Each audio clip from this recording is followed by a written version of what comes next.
வணக்கம். Welcome to புலிப்பட்டகம். இந்த வீடியோவில் நம்ம என்ன கதை கேட்க போகிறோம்னா, கரையில் வாழும் மீன்கள் பார்ட் 2 கதையின் நிறைவு பகுதி. நம்ம சேனலை இது வரைக்கும் சப்ஸ்கிரைப் பண்ணாதவங்க சப்ஸ்கிரைப் பண்ணுங்கள். பக்கத்தில் இருக்கிற பெல் ஐகானை கிளிக் பண்ணி ஆளுங்கிற ஆப்ஷனை ப்ரெஸ் பண்ணுங்கள். ஸோ தட் நான் போடுற கதைகளை உடனுக்குடனே நீங்கள் கேட்கலாம். வாங்க கதைக்குள்ளே போகலாம். நான் போய் சேர்ந்தபோது சாரதி படுக்கை அறையில் தான் இருந்தான். காலை 9:30 மணி ஆன பிறகும் அவன் இன்னும் படுக்கையை விட்டு எழுந்து கொள்ளவில்லை. இரவு உடையை மாற்றவில்லை. இரவு முழுவதும் தூங்கவில்லை போலும். கண்கள் சிவந்திருந்தன. ஒரு நாள் ஷேவ் பண்ணி கொள்ளவில்லை என்றால் அவன் முகம் கரடியை நினைவுபடுத்துவது போல் பயங்கரமாக இருக்கும் என்று முதல் முறையாக தெரிந்து கொண்டேன்.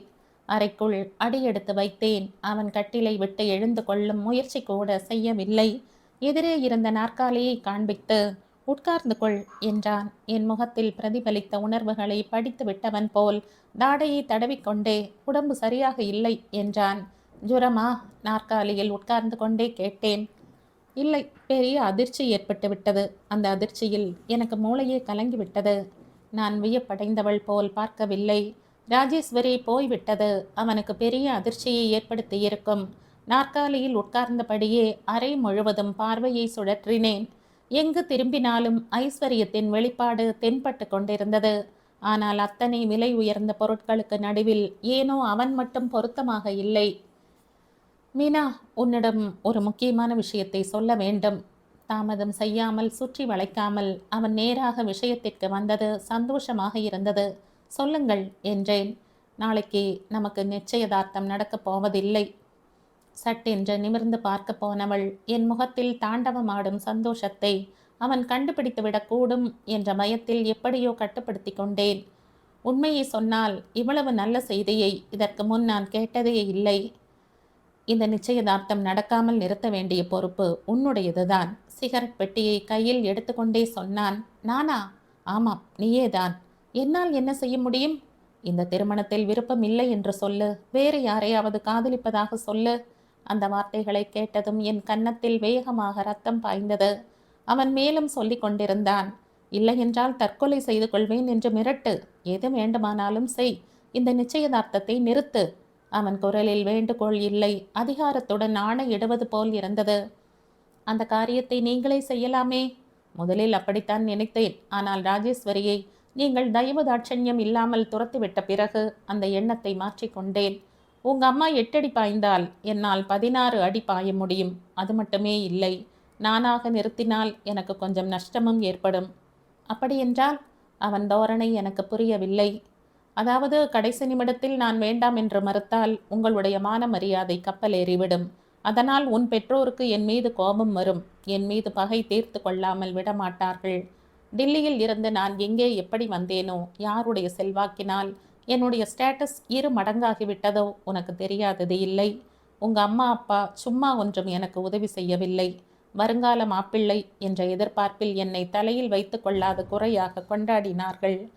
இந்த நேரத்தில் நான் உன்னை மறுத்தால் சும்மா விடுவார்களா? மீனா, இந்த காலத்தில் சுயநலம் இல்லாமல் யாரும் யாருக்கும் உதவி செய்ய மாட்டார்கள். அதிலும் உங்கள் அம்மா, அந்த அம்மாள் நினைத்து கொண்டால் எது வேண்டுமானாலும் செய்வாள். அவங்களுடன் பகையை ஏற்படுத்தி கொண்டு வாழ்க்கையை நிலை குலைய செய்து கொள்ளும் அளவுக்கு நான் ஒன்றும் முட்டாள் இல்லை. கண் இமைக்கவும் மறந்து போனவளாக அவன் பக்கம் பார்த்து கொண்டிருந்தேன். அவன் அந்த நேரத்தில் நாகரீகம் பண்பாடு என்ற முக்காட்டை நீக்கிவிட்டு உண்மையான சொரூபத்தை காட்டுவது போல் இருந்தது. சாரதி மேலும் சொன்னான். நான் இப்படி கேட்டுக்கொள்வதில் என்னுடைய சுயநலம் மட்டுமே இல்லை, உன்னுடைய நன்மையும் இருக்கிறது. எப்படி என்று கேட்கிறாயா? நிச்சயதார்த்தம் வரையிலும் அந்த திருமணம் நின்று போனால் என்னை விட பெண்ணாகிய உனக்குத்தான் நஷ்டம் அதிகம். உனக்கு வேறு ஒரு வரன் கிடைப்பது சுலபம் இல்லை. இது மிரட்டலா? நேராகவே கேட்டுவிட்டேன். எப்படி நினைத்து கொண்டாலும் எனக்கு ஆட்சேபனை இல்லை. அலட்சியமாக வந்தது பதில். திடீரென்ற எங்கள் மீது இவ்வளவு பகை ஏன்? சொன்னேனே, ராஜேஸ்வரியை நீங்கள் கருணையே இல்லாமல் துரத்து விட்டதற்கு. இந்த விஷயத்தை நீங்களே அம்மாவிடம் நேராக சொல்லலாமே. இந்த கோழைத்தனம் எதற்கு? நான் எதற்காக உங்களை விட்டு வைக்கணும்? என்னை எதுவும் செய்ய முடியாமல் அப்பாவியான ராஜேஸ்வரியின் மீது உங்களுடைய சாமர்த்தியத்தை காட்டவில்லையா? எந்த வலையை வீசி நீங்க என்னை சிறைப்படுத்த பார்த்தீங்களோ அதே வலையில் உங்களை சிக்க வைப்பேன். நான் எழுந்து நின்று கொண்டேன். பசுமாடு தோல் போர்த்திய புலியைப் போல் சாரதியிடம் தென்பட்ட இந்த துணிச்சல் என்னை திகைப்பில் ஆழ்த்திவிட்டது. திட்டம் தீட்டுவதில் இவன் அம்மாவையும் மிஞ்சி விடுவான் போல் இருந்தது. இதைவிட ராஜேஸ்வரியிடம் தனக்கு இருக்கும் அன்பை வெளிப்படுத்தி உதவி செய்ய சொல்லி என்னிடம் கேட்டிருந்தால் எத்தனையோ சந்தோஷப்பட்டிருப்பேன். சாரதி என்னை நேராக பார்த்து கொண்டே சொன்னான், நீ அனாவசியமாக ஆவேசப்படாதே, இதில் உனக்கு எந்த அநியாயமும் நேரப்போவதில்லை. அவன் குரல் திடீரென்று பணிவாக மாறியது. நாம் சேரி ஜனங்கள் இல்லையே, கருத்து வேற்றுமை வந்ததும் நடுத்தெருவில் நின்று கொண்டு சண்டையை போடுவதற்கு கௌரவமான குடும்பத்தை சேர்ந்தவர்கள். எது நடந்தாலும் 3ஆம் பேருக்கு தெரியாமல் ரகசியமாக இருக்கணும். ரகசியம் என்ற வார்த்தையை அவன் உச்சரித்த விதத்தில் அளவுக்கு மீறி அழுத்தமும் ஏளனமும் கலந்திருந்தன. எனக்கும் அவன் எரிச்சலை மேலும் தூண்டிவிட வேண்டும் என்று தோன்றியது. நீங்க சொன்னது போல் நான் செய்யவில்லை என்றால் நான் சில விஷயங்களை வெளிப்படுத்த வேண்டியிருக்கும். அவை மட்டும் வெளிவந்தால் உங்க அம்மா அப்பாவால் இனி தெருவில் தலை நிமிர்ந்து நடக்க முடியாது. உங்க உத்தேசம்தான் என்ன? நீயாகவே மரியாதையாக விலகி கொண்டால் நல்லது. இல்லாவிட்டால் கடைசி நிமிடத்தில் உன்னை மறுத்து விடுவேன். என்ன காரணம் சொல்ல முடியும் உங்களால்? நிதானமான குரலில் கேட்டேன். எது வேண்டுமானாலும் என்னால் சொல்ல முடியும். உன் நடத்தை சரியில்லை என்றும் நேற்று ஜவுளி கடையில் பார்த்த சிறு வயது நண்பனுக்கும் உனக்கும் தொடர்பு இருக்கு என்றும் சொல்வேன். உங்க அம்மாவின் பெயரை கேட்டாலே எரிந்து விழும் என்னுடைய அத்தை மிஸ்ஸஸ் ராமன் இந்த விஷயத்தில் எனக்கு முழு ஒத்துழைப்பு தருவாள். பற்களை இறுக கடித்த ஆவேசத்தை அடக்கி கொண்டேன். இடியட்! கையை நீட்டி கன்னத்தில் பலார் என்று அரையிடும் போல் தோன்றியது. எவ்வளவு ஆணவம்! செத்தாலும் இவன் சொன்னது போல் செய்யக்கூடாது என்று நினைத்து கொண்டேன். தலையை உதறிக்கொண்டு நிமிர்ந்து பார்த்தேன். ஆகட்டும், அதையும் பார்த்து விடுவோம். உங்களால் எதுவும் செய்ய முடியாது. எங்க குடும்பமானம் அக்னியை போன்றது. அதற்கு தீங்கு செய்ய நினைத்தவர்கள் முற்றிலும் இருந்து சாம்பலாகி விடுவார்களே ஒழிய எங்களுக்கு எந்த குறையும் வராது. அதை நீங்களே புரிந்து கொள்வீங்க. வருகிறேன். விருட்டென்று திரும்பி வேகமாக வாசலை நோக்கி நடந்தேன். மானம் மரியாதை, ரொம்ப மானமுள்ள குடும்பம். பாவம். சிறு வயது நண்பன் என்று சொல்லப்பட்ட நபருடன் மகள் இரவு முழுவதும் ஹோட்டல் ரூமில் தங்கினால் தந்தை நேரில் வந்தும் கூட அழைத்து போக முடியாத கையால் ஆகாதவன். இந்த வார்த்தைகள் பின்னால் இருந்து இடி போல் என்னை தாக்கின. ஒரு நிமிடம் என் கண்கள் இருண்டு விட்டன. வாசற்படியை தாண்ட போனவள் தள்ளாடியபடி சட்டென்று கதவை பிடித்து கொண்டேன். மானமாம் மரியாதையாம். பின்னால் இருந்து அவன் குரல் ஏளனமாக கேட்டது. மெதுவாக என்னுள் இருந்த சக்தியை எல்லாம் திரட்டி கொண்டு பின்னால் திரும்பினேன். என்ன சொல்றீங்க? நேற்று இரவு நீ தனியாக தாஜ் ஹோட்டலில் அந்த கிருஷ்ணனின் அறைக்கு போகவில்லையா? அரை மணி நேரம் கழித்து உங்க அப்பா வந்தும் உன்னை உடன் அழைத்து கொண்டு போக முடியவில்லை என்பது பொய்யில்லையே. இரவு முழுவதும் அவனுடன் இருந்துவிட்டு விடியற்காலையில் வீட்டுக்கு திரும்பி போனதை மறுக்க முடியுமா உன்னால்? ஆமாம், ஆனால் இதெல்லாம் உங்களுக்கு எப்படி தெரியும்? எப்படி தெரியுமா? உன்னிடம் சொல்ல வேண்டிய அவசியம் எனக்கு இல்லை. ராஜேஸ்வரி போய்விட்டாள் என்று தெரிந்ததும் மூளை கலங்கிவிட்ட நிலையில் ஸ்டேஷனுக்கு போனேன். ரயில் ஏற்கனவே போய்விட்டிருந்தது. உடனே வீட்டுக்கு வர பிடிக்காமல் தனியாக இருந்தால் பைத்தியம் பிடித்து விடுமோ என்ற பயத்தில் தாஜ் ஹோட்டலில் தங்கி இருந்த நண்பனிடம் போனேன். அந்த நண்பனின் அறை சரியாக கிருஷ்ணன் தங்கி இருந்த அறைக்கு நேர் எதிரில் இருந்தது. என்னுடைய அதிர்ஷ்டம். பின்ன அப்போதே ஏன் என்னிடம் கேட்கவில்லை? எதுக்காக கேட்கணும்? ராஜேஸ்வரி விஷயத்தில் நீங்க என்னிடம் கேட்டீங்களா? ஒன்றுமே தெரியாதது போல் நடித்தீங்களே. மீனா, முன்னாடியே சொல்லிவிடுகிறேன், நாளை இந்த நிச்சயதார்த்தம் நடக்கக்கூடாது. உங்க அம்மாவிடம் என்ன சொல்வாயோ என்ன செய்வாயோ உன் இஷ்டம். நீ எதுவும் செய்யவில்லை என்றால் நாளை மாலை இந்த நிகழ்ச்சியை வெளியில் சொல்லி 10 பேருக்கு முன்னால் உங்கள் தலை குனியும்படி செய்வேன். சாரதி கைப்பிடியை இறுக்கி வேகமாக கட்டில் மீது குத்தினான். வாசலை நோக்கி திரும்பினேன். என் கண் முன்னால் பலவிதமான காட்சிகள் வேகமாக சுழன்றன. எனக்கு தெரியும், சாரதி எங்கள் மீது இருக்கும் கோபத்தில் சொன்னது போல் செய்து காட்டுவான். அம்மாவை எதிர்த்து நிற்க முடியாத கோழை என்னை மிரட்டுகிறான். ஓட்டமும் நடையுமாக வெளியேறியவள் வாசலில் நின்றிருந்த காரில் வந்து உட்கார்ந்து கொண்டேன். பக்கத்திலேயே நின்றிருந்த டிரைவர் என்னை பார்த்ததும் டிரைவிங் சீட்டில் வந்து அமர்ந்து கொண்டான். காரை எடு என்றேன். என் நெற்றியில் வியர்வை அரும்பியது. காற்றே இல்லாதது போல் மூச்சு திணறியது. வீட்டு பக்கம் காரை திருப்ப போன டிரைவரிடம், வீட்டுக்கு வேண்டாம், தாஜ் ஹோட்டலுக்கு போகணும் என்றேன். ஹோட்டல் வளாகத்தில் கார் நுழைந்ததும் ஏற்கனவே ஹேண்டில் மீது கையை வைத்து தயாராக இருந்த நான் சட்டென்று கதவை திறந்து இறங்கினேன். எனக்காக காத்திருக்க வேண்டாம், நீ வீட்டுக்கு போய்விடலாம் என்று சொல்லிவிட்டு வேகமாக ஹோட்டலுக்குள் ஓடினேன். லிப்டுக்காக காத்திருக்கும் பொறுமை இல்லாமல் படிகளில் ஏறினேன். பயத்தினால் பதற்றத்தினால் என் நாக்கு உலர்ந்து விட்டது. கிருஷ்ணனின் அறையில் அடியெடுத்து வைக்கும்போது மூச்சு இறைத்ததில் வாயில் இருந்த வார்த்தைகள் வெளிவரவில்லை. அறை கதவுகள் திறந்துதான் இருந்தது. யாருடனோ பேசிக் கொண்டிருந்தான். கிருஷ்ணன் என்னை பார்த்ததும் பேச்சை நிறுத்திவிட்டு வியப்புடன் எழுந்து வந்து மீனா என்றான். முன்பின் அறிமுகமில்லாத நபரும் இருந்ததால் சங்கடத்துடன் பார்த்தேன். அதை உணர்ந்து கொண்ட கிருஷ்ணன், இவன் என்னுடைய ஃப்ரெண்ட் மது. மது, மீனா என்று அறிமுகப்படுத்தினான். ஓ, ஏற்கனவே என்னை பற்றி கேள்விப்பட்டிருப்பது போல் அவன் எழுந்து நின்று எனக்கு வணக்கம் தெரிவித்தான். நான் அவனுக்கு பதில் வணக்கம் தெரிவிக்கவில்லை. கிருஷ்ணனை பார்த்து கொண்டே, நான் உன்னிடம் அவசரமாக பேசணும் என்றேன். கிருஷ்ணன் கலவரத்துடன் பார்த்தான். என் பேச்சு அவனுக்கு வித்தியாசமாக தோன்றியிருக்க வேண்டும். நான் வெளியில் போகட்டுமா? மது கேட்டான். தேவையில்லை, நீ உட்காரு. மீனா உள்ளே வா என்ற கிருஷ்ணன் ட்ரெஸ்ஸிங் ரூமுக்கு வழி நடந்தான். நான் உள்ளே வந்ததும் என்ன விஷயம் என்றான். இரவு முழுவதும் நான் எங்கே இருந்த விஷயம் சாரதிக்கே தெரிந்து போய்விட்டது. கிருஷ்ணனின் கண்கள் தீட்சண்யமாயின. நாளை நடக்கவிருக்கும் நிச்சயதார்த்தம் நடக்காது என்று சொல்கிறான். அந்த விஷயத்தை உங்க அம்மாவிடம் சொன்னானா? என்னை அழைத்து சொன்னான். சொன்னான் என்பதை விட மிரட்டினான் என்று சொன்னால் சரியாக இருக்கும். இனி நீ தாமதம் செய்தால் பிரயோஜனப்படாது. நாளை மாலைக்குள் நம்முடைய திருமணம் நடக்கும் விதமாக பார்க்கணும். கிருஷ்ணனின் நெற்றி புருவம் லேசாக உயர்ந்தது. இவ்வளவு சீக்கிரமாகவா? எப்படி சாத்தியப்படும்? நீ நினைத்தால் சாத்தியமாகாதது எதுவும் இல்லை. நாளை மாலைக்குள் நான் உன்னுடையவள் ஆகவில்லை என்றால் இனி ஜென்மத்தில் அது நடக்காது. மீனா, நீ ரொம்ப ஆவேசத்தில் இருக்கிறாய்.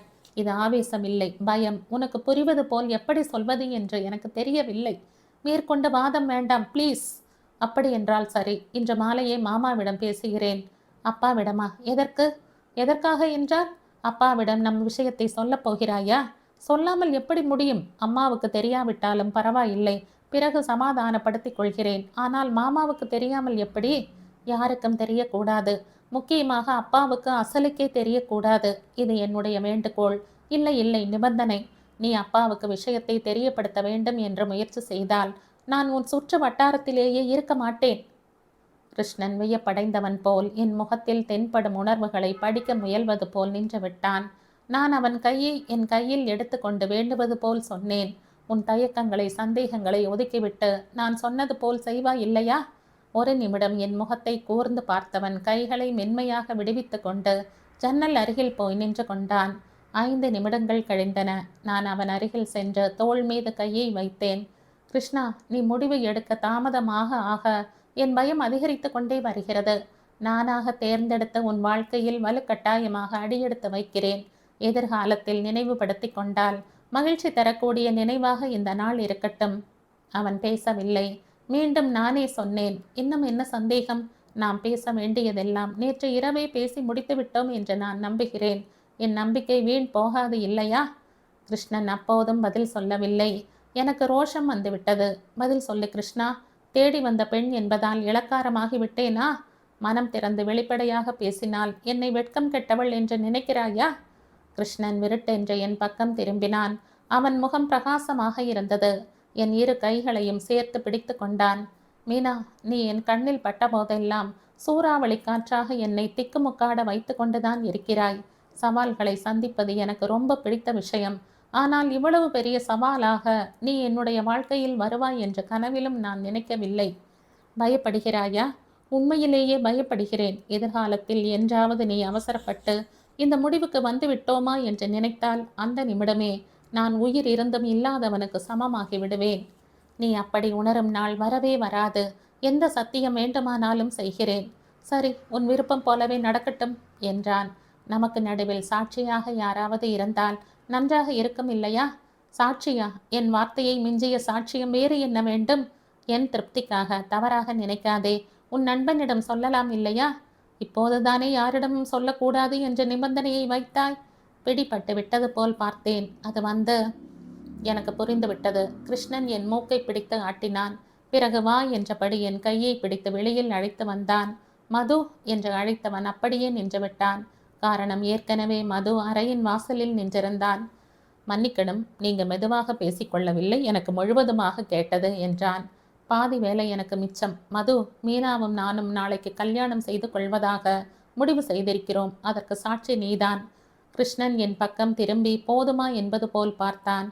கங்க்ராச்சுலேஷன்ஸ். திருமணம் எந்த இடத்தில்? அதுதான் இன்னும் முடிவு செய்யவில்லை. நாளைக்கு ஞாயிற்றுக்கிழமை ரிஜிஸ்டர் ஆஃபீஸும் இருக்காது. என் முகத்தில் தென்பட்ட ஏமாற்றத்தை கவனித்த மது உடனே சொன்னான். ரிஜிஸ்டர் ஆஃபீஸ் இல்லாவிட்டால் என்ன? இங்கிருந்து 10 மைல் தொலைவில் அம்மன் கோவில் ஒன்று இருக்கு. அங்கே திருமணம் செய்து கொண்டால் வாழ்க்கை நல்லபடியாக அமையும் என்று சொல்லிக் கொள்வார்கள். நீயும் அங்கே போவதாக இருந்தால் என்னுடைய காரை ஏற்பாடு செய்கிறேன். கிருஷ்ணன் என் பக்கம் பார்த்தான். நான் பார்வையிலேயே சம்மதம் தெரிவித்தேன். மறுநாள் காலையில் கோவிலில் சாஸ்திரப்படி திருமணம் நடப்பதற்கு வேண்டிய எல்லா ஏற்பாடுகளையும் செய்யும் பொறுப்பை மது ஏற்றுக்கொண்டான். கிருஷ்ணனும் அவனும் உயிர் நண்பர்கள் என்று அந்த சிறிது நேரத்திலேயே நான் புரிந்து கொண்டேன். மதுவை அனுப்பிவிட்டு உள்ளே வந்த கிருஷ்ணன் ஏதோ யோசனையில் இருப்பது போல் நின்று கொண்டிருந்தான். வாக்கு தவறினால் உன்னை சும்மா விடமாட்டேன் என்றேன். இன்னும் உனக்கு நம்பிக்கை வரவில்லையா? கொடுத்த வார்த்தையை மீறும் பழக்கம் என்றுமே என்னிடம் இருந்தது இல்லை. ஒரு நாளும் உனக்கு ஏமாற்றம் தரமாட்டேன், சரிதானா என்று சொல்லிவிட்டு மேஜை அருகில் சென்று பேப்பர் பேனாவை எடுத்துக்கொண்டு ஏதோ எழுத தொடங்கினான். என்ன எழுதுகிறாய்? கடிதம் எழுதுகிறேன். ஒரு நிமிஷம் இரு, நீயே படித்து பார்க்கலாம். காத்திருக்கும் அளவுக்கு எனக்கு பொறுமை இல்லை. அவனுக்கு பின்னால் நின்று கொண்டு தோள் வழியாக எட்டி பார்த்தேன். வேகமாக எழுதி கொண்டிருந்தாலும் அவனுடைய கையெழுத்து முத்து கோர்த்தாற்போல் சீராக இருந்தது. அன்புள்ள அம்மாவுக்கு கிருஷ்ணன் வணக்கம் தெரிவித்து கொண்டு எழுதுவது. சில காரணங்களினால் இங்கே நான் மாமா மாமிக்கு தெரியாமல் மீனாவை திருமணம் செய்து கொள்ள வேண்டியதாகிவிட்டது. நாளைதான் திருமணம். இந்த கடிதம் கொண்டு வந்தவனுடன் நீ உடனே கிளம்பி வந்தால் நேரத்தோடு வந்துவிட முடியும். சாமி கண்ணுவை வீட்டை பார்த்து கொள்ள சொல்லவும் நன்றாக யோசித்து விட்டுத்தான் இந்த முடிவுகளை எடுத்திருக்கிறேன். உங்கள் ஆசிகளை விரும்பும் கிருஷ்ணன். கடிதம் எழுதி முடித்த பிறகு கிருஷ்ணன் தலையை உயர்த்தாமலே தோள் வழியாக கடிதத்தை நீட்டினான்.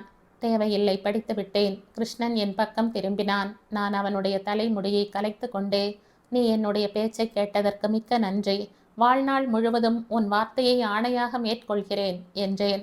தேங்க்யூ. ஆனால் நான் அது போன்ற நிபந்தனை எதுவும் விதிக்கவில்லையே. நான் நிம்மதியாக மூச்சு விட்டு கொண்டேன். அப்படியென்றால் இன்று இரவு நான் நிம்மதியாக தூங்குகிறேன். இந்த நிமிடம் முதல் நீ நிம்மதியாக இருக்கணும். அப்போ நான் போகட்டுமா? போய் வரட்டுமா என்று சொல்லு. போய் வருகிறேன், சரிதானே? கிருஷ்ணன் என் கையை தன் கையில் எடுத்து கொண்டான். மிஸ் சைக்ளோன் கடைசி நிமிடத்தில் ஏமாற்றினாள் என்றால் சும்மா விடமாட்டேன். 10 பேருடன் வந்து உன்னை வலுக்கட்டாயமாக தூக்கி கொண்டு போவேன், மிரட்டுவது போல் சொன்னான். நான் அவன் கையை கிள்ளினேன். தங்களுக்கு அந்த சிரமத்தை கொடுக்க மாட்டேன், கவலைப்படாதீங்க. இனி நீ கிளம்பினால் நான் செக்ரட்டேரியட்டுக்கு போகணும். அங்கே எனக்கு தெரிந்த பையன் இருக்கிறான். அவன் மூலமாக அம்மாவுக்கு கடிதத்தை அனுப்பணும். அவன் சீக்கிரமாக போனால் தான் அம்மா நேரத்தோடு புறப்பட முடியும். கிருஷ்ணன் நான் கேட்டுக்கொண்டபடி என்னை மாமியின் வீட்டில் இறக்கிவிட்டு போய்விட்டான். மறுநாள் சரியாக இதே நேரத்தில் மாமியின் வீட்டில் சந்தித்து கொள்வதாக பேசிக்கொண்டோம். கிருஷ்ணன் கிளம்பி போன பிறகு மாமி என்னிடம் வந்தாள். என்ன விசேஷம்? இவ்வளவு சந்தோஷமாக உன்னை இதற்கு முன் பார்த்ததே இல்லையே என்று கேட்டாள். நானும் கிருஷ்ணனும் ரகசியமாக திருமணம் செய்து கொள்ளப் போகும் விஷயத்தை மாமியிடம் சொன்னேன். மாமி என் தோளை சுற்றி கைகளை போட்டு அணைத்து கொண்டாள். கள்ளி, நீ உங்க அம்மாவையே மிஞ்சிவிட்டாயே. விரும்பியவனை ஓசைப்படாமல் தலைப்பில் முடிந்து கொள்ளப் போகிறாயா என்றாள். நான் வீட்டுக்கு போய் சேர்ந்த போது அம்மா அப்பா இன்னும் வீடு திரும்பவில்லை. அம்மாவின் பாதிப்பு ஒவ்வொரு அணுவிலும் தென்பட்டு கொண்டிருக்கும் அந்த சூழலில் என் மகிழ்ச்சி கொஞ்சம் கொஞ்சமாக கரைந்து போய் கொண்டிருந்தது. பயமும் பதற்றமும் என்னை சூழ்ந்து கொண்டன. நான் ஏன் மறுபடியும் வீட்டுக்கு திரும்பி வந்தேன்? மறுபடியும் என்னால் கிருஷ்ணனை பார்க்க முடியுமா? அம்மா அப்பாவுடன் இன்னும் யார் யாரோ சாப்பிட வந்திருந்தார்கள். நான் முன்னாலேயே சாப்பிட்டதாக பெயர் பண்ணிவிட்டு எழுந்து கொண்டேன். அம்மா வீட்டுக்கு வந்ததும் வேகமாக என் அருகில் வந்தாள். புடவை எங்கே? எந்த கலர் வாங்கினீங்க என்று கேட்டாள். எல்லா கடைகளிலும் ஏறி இறங்கி கால்வலி வந்ததுதான் மிச்சம்.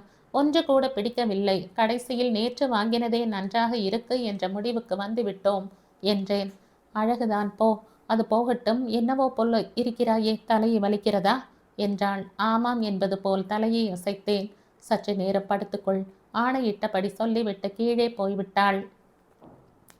அன்றைய இரவு எனக்கு தூக்கம் வரவில்லை. மனதில் ஏதோ பயம். அம்மாவின் அறைக்கு போய் யாரும் பார்த்து விடாமல் தூக்க மாத்திரையை எடுத்து வந்து போட்டுக்கொண்டேன். அப்படியும் தூக்கம் வருவதாக தெரியவில்லை.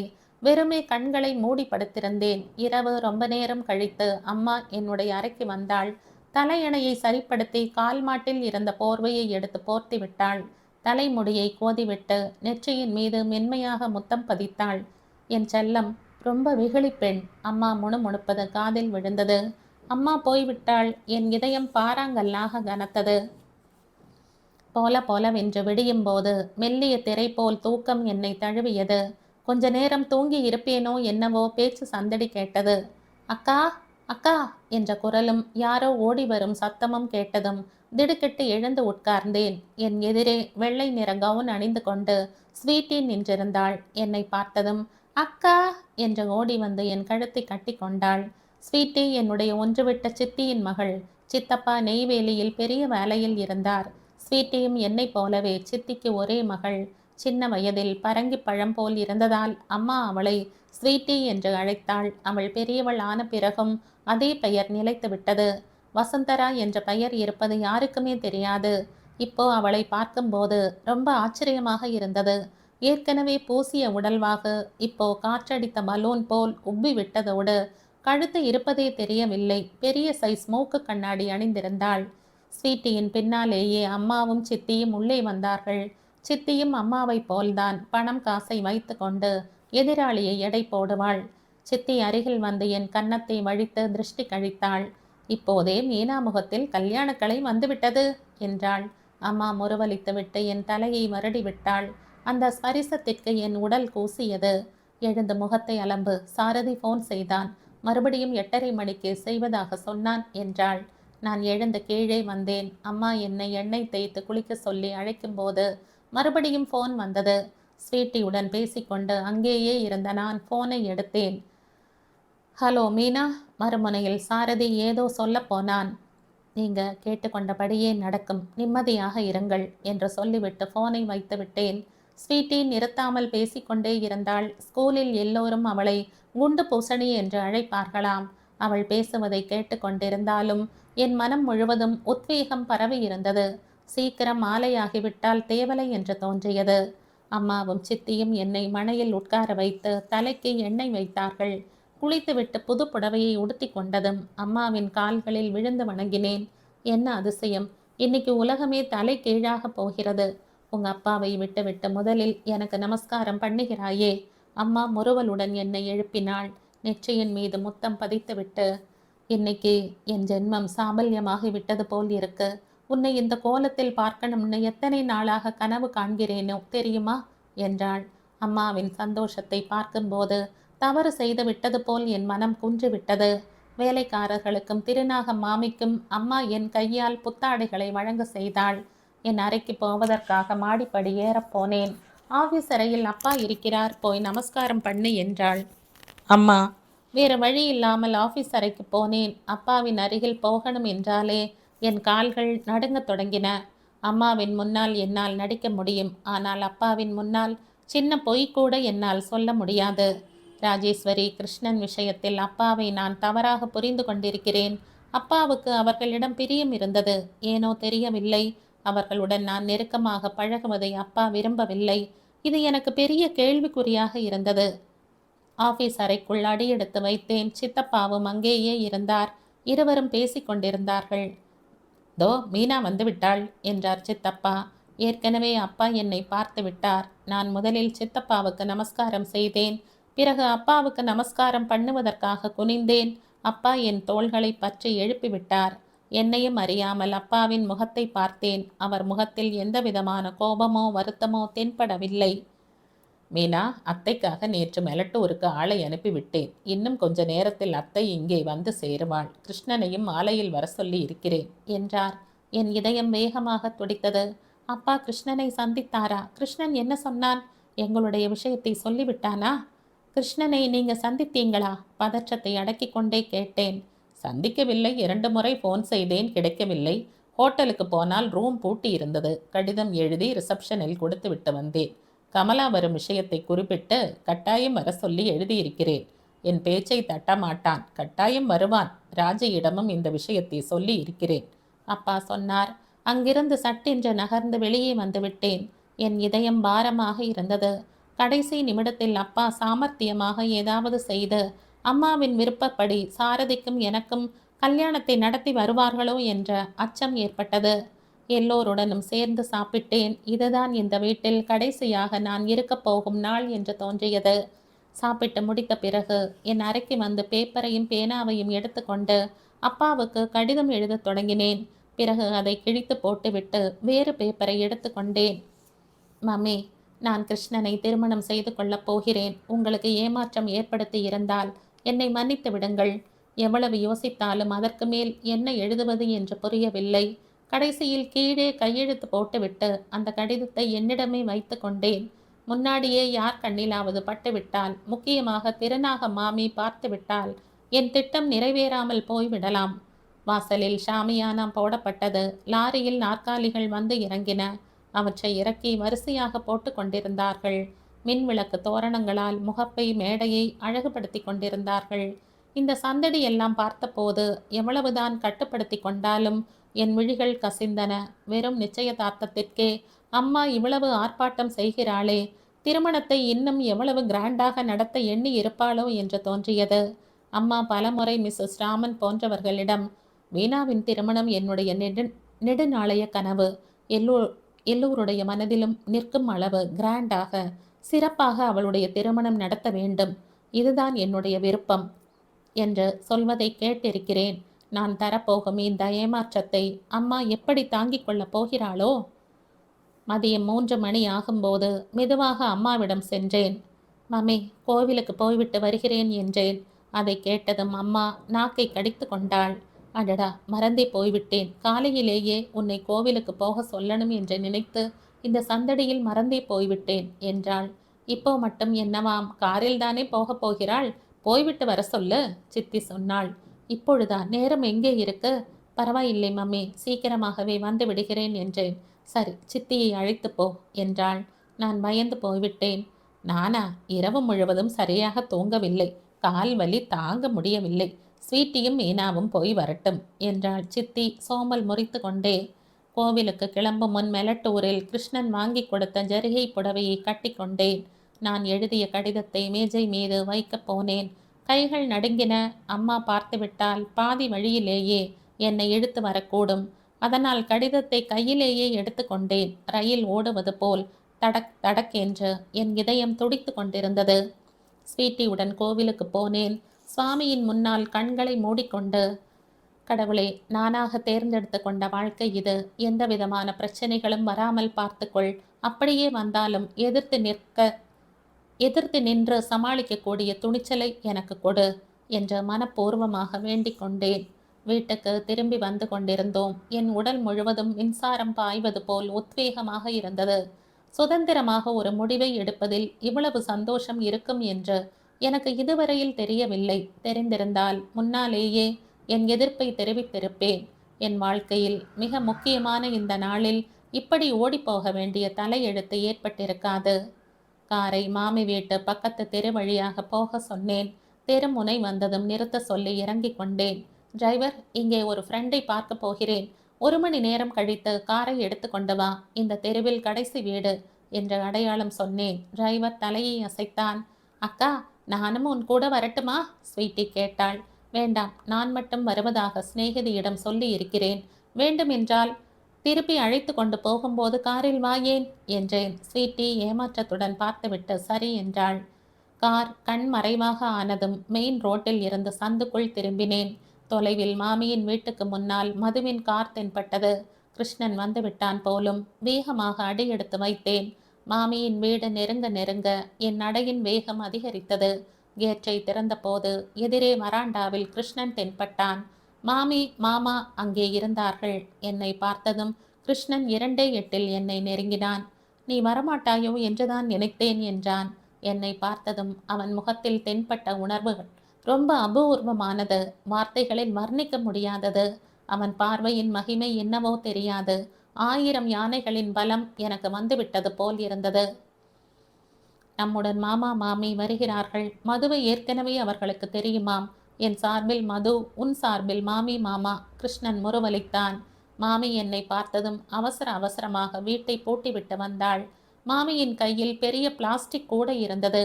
ஈரத்துணியில் எதையோ சுற்றி கூடையில் வைத்திருந்தாள். காரின் முன்சீட்டில் அமர்ந்திருந்த மாமாவிடம் கூடையை நீட்டி, பத்திரமாக வைத்திருங்கள் என்றாள். பின் சீட்டில் மாமி, நான், கிருஷ்ணன் ஏறிக்கொண்டோம். கார் நகர்ந்தது. நாங்கள் போய் சேர்ந்தபோது மது எல்லா ஏற்பாடுகளையும் செய்து வைத்திருந்தான். எங்களை பார்த்ததும் எதிரே வந்து, ஏன் இவ்வளவு லேட் என்றான் பதற்றத்துடன். மீனா வருவது தாமதமாகிவிட்டது என்றான் கிருஷ்ணன்.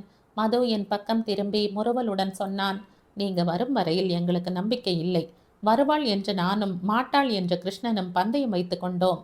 பின்னாலேயே வந்த மாமி, தாமதமானாலும் பரவாயில்லை, எனக்காக ஒரு 5 நிமிடங்கள் ஒதுக்கி தீரணும்.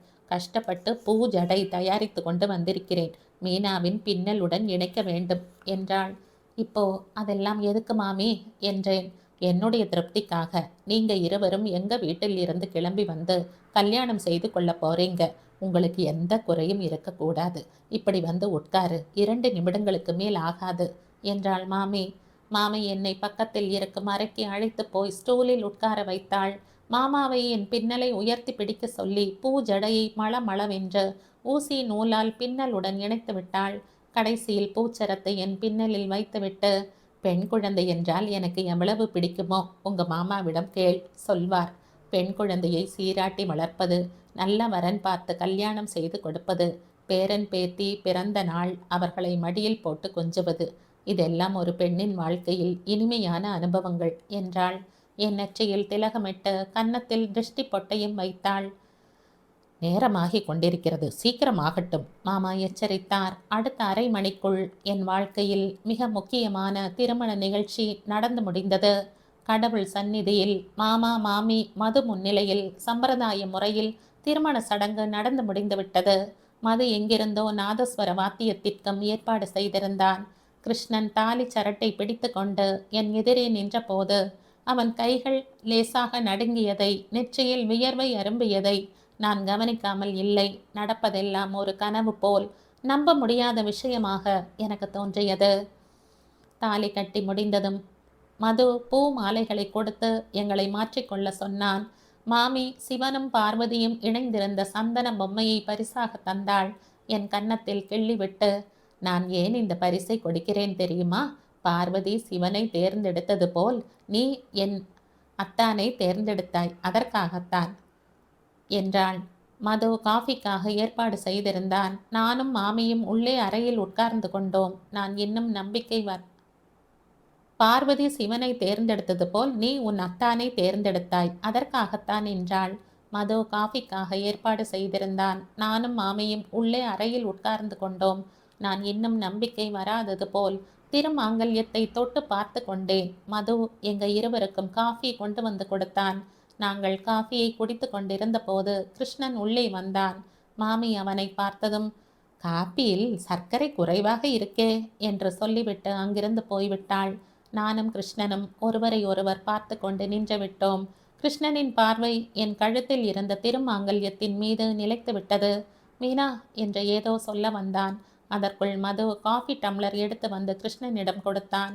காஃபியை குடிக்க போன கிருஷ்ணன் ஏதோ நினைவுக்கு வந்தது போல் சட்டை பையில் இருந்த கடிதத்தை எடுத்து, ஊரில் இருந்து ஆள் வந்து கொடுத்தான், அம்மா வரவில்லை, கடிதம் எழுதி அனுப்பியிருக்கிறாள் என்றான். என்ன எழுதியிருக்கிறாள்? நீயே படித்து பாரு என்றான். கடிதத்தை பிரித்து படித்தேன். சிரஞ்சீவி கிருஷ்ணனுக்கு ஆசிகள் பல. உன் கடிதம் கிடைத்தது. பல தடவை படித்த பிறகும் எனக்கு விஷயம் விளங்கவில்லை. ஏனென்றால் இன்று மதியம் சென்னையில் இருந்து மாமா ஆள் மூலமாக கடிதம் அனுப்பியிருந்தார். நாளை மாலை சாரதியுடன் மீனாவுக்கு நிச்சயதார்த்தம் நடக்கவிருக்கிறது. நீ கட்டாயம் வர வேண்டும். கிருஷ்ணனும் ராஜேஸ்வரியும் இங்கே இருக்கிறார்கள். நீயும் வந்தால் எனக்கு திருப்தியாக இருக்கும். நானே சுயமாக வந்து உன்னை அழைத்து வர வேண்டும் என்று நினைத்தால் முன்கூட்டி கடிதம் எழுதவில்லை. கடைசி நிமிடத்தில் தவிர்க்க முடியாத வேலைகள் வந்துவிட்டதால் என்னால் வர முடியவில்லை.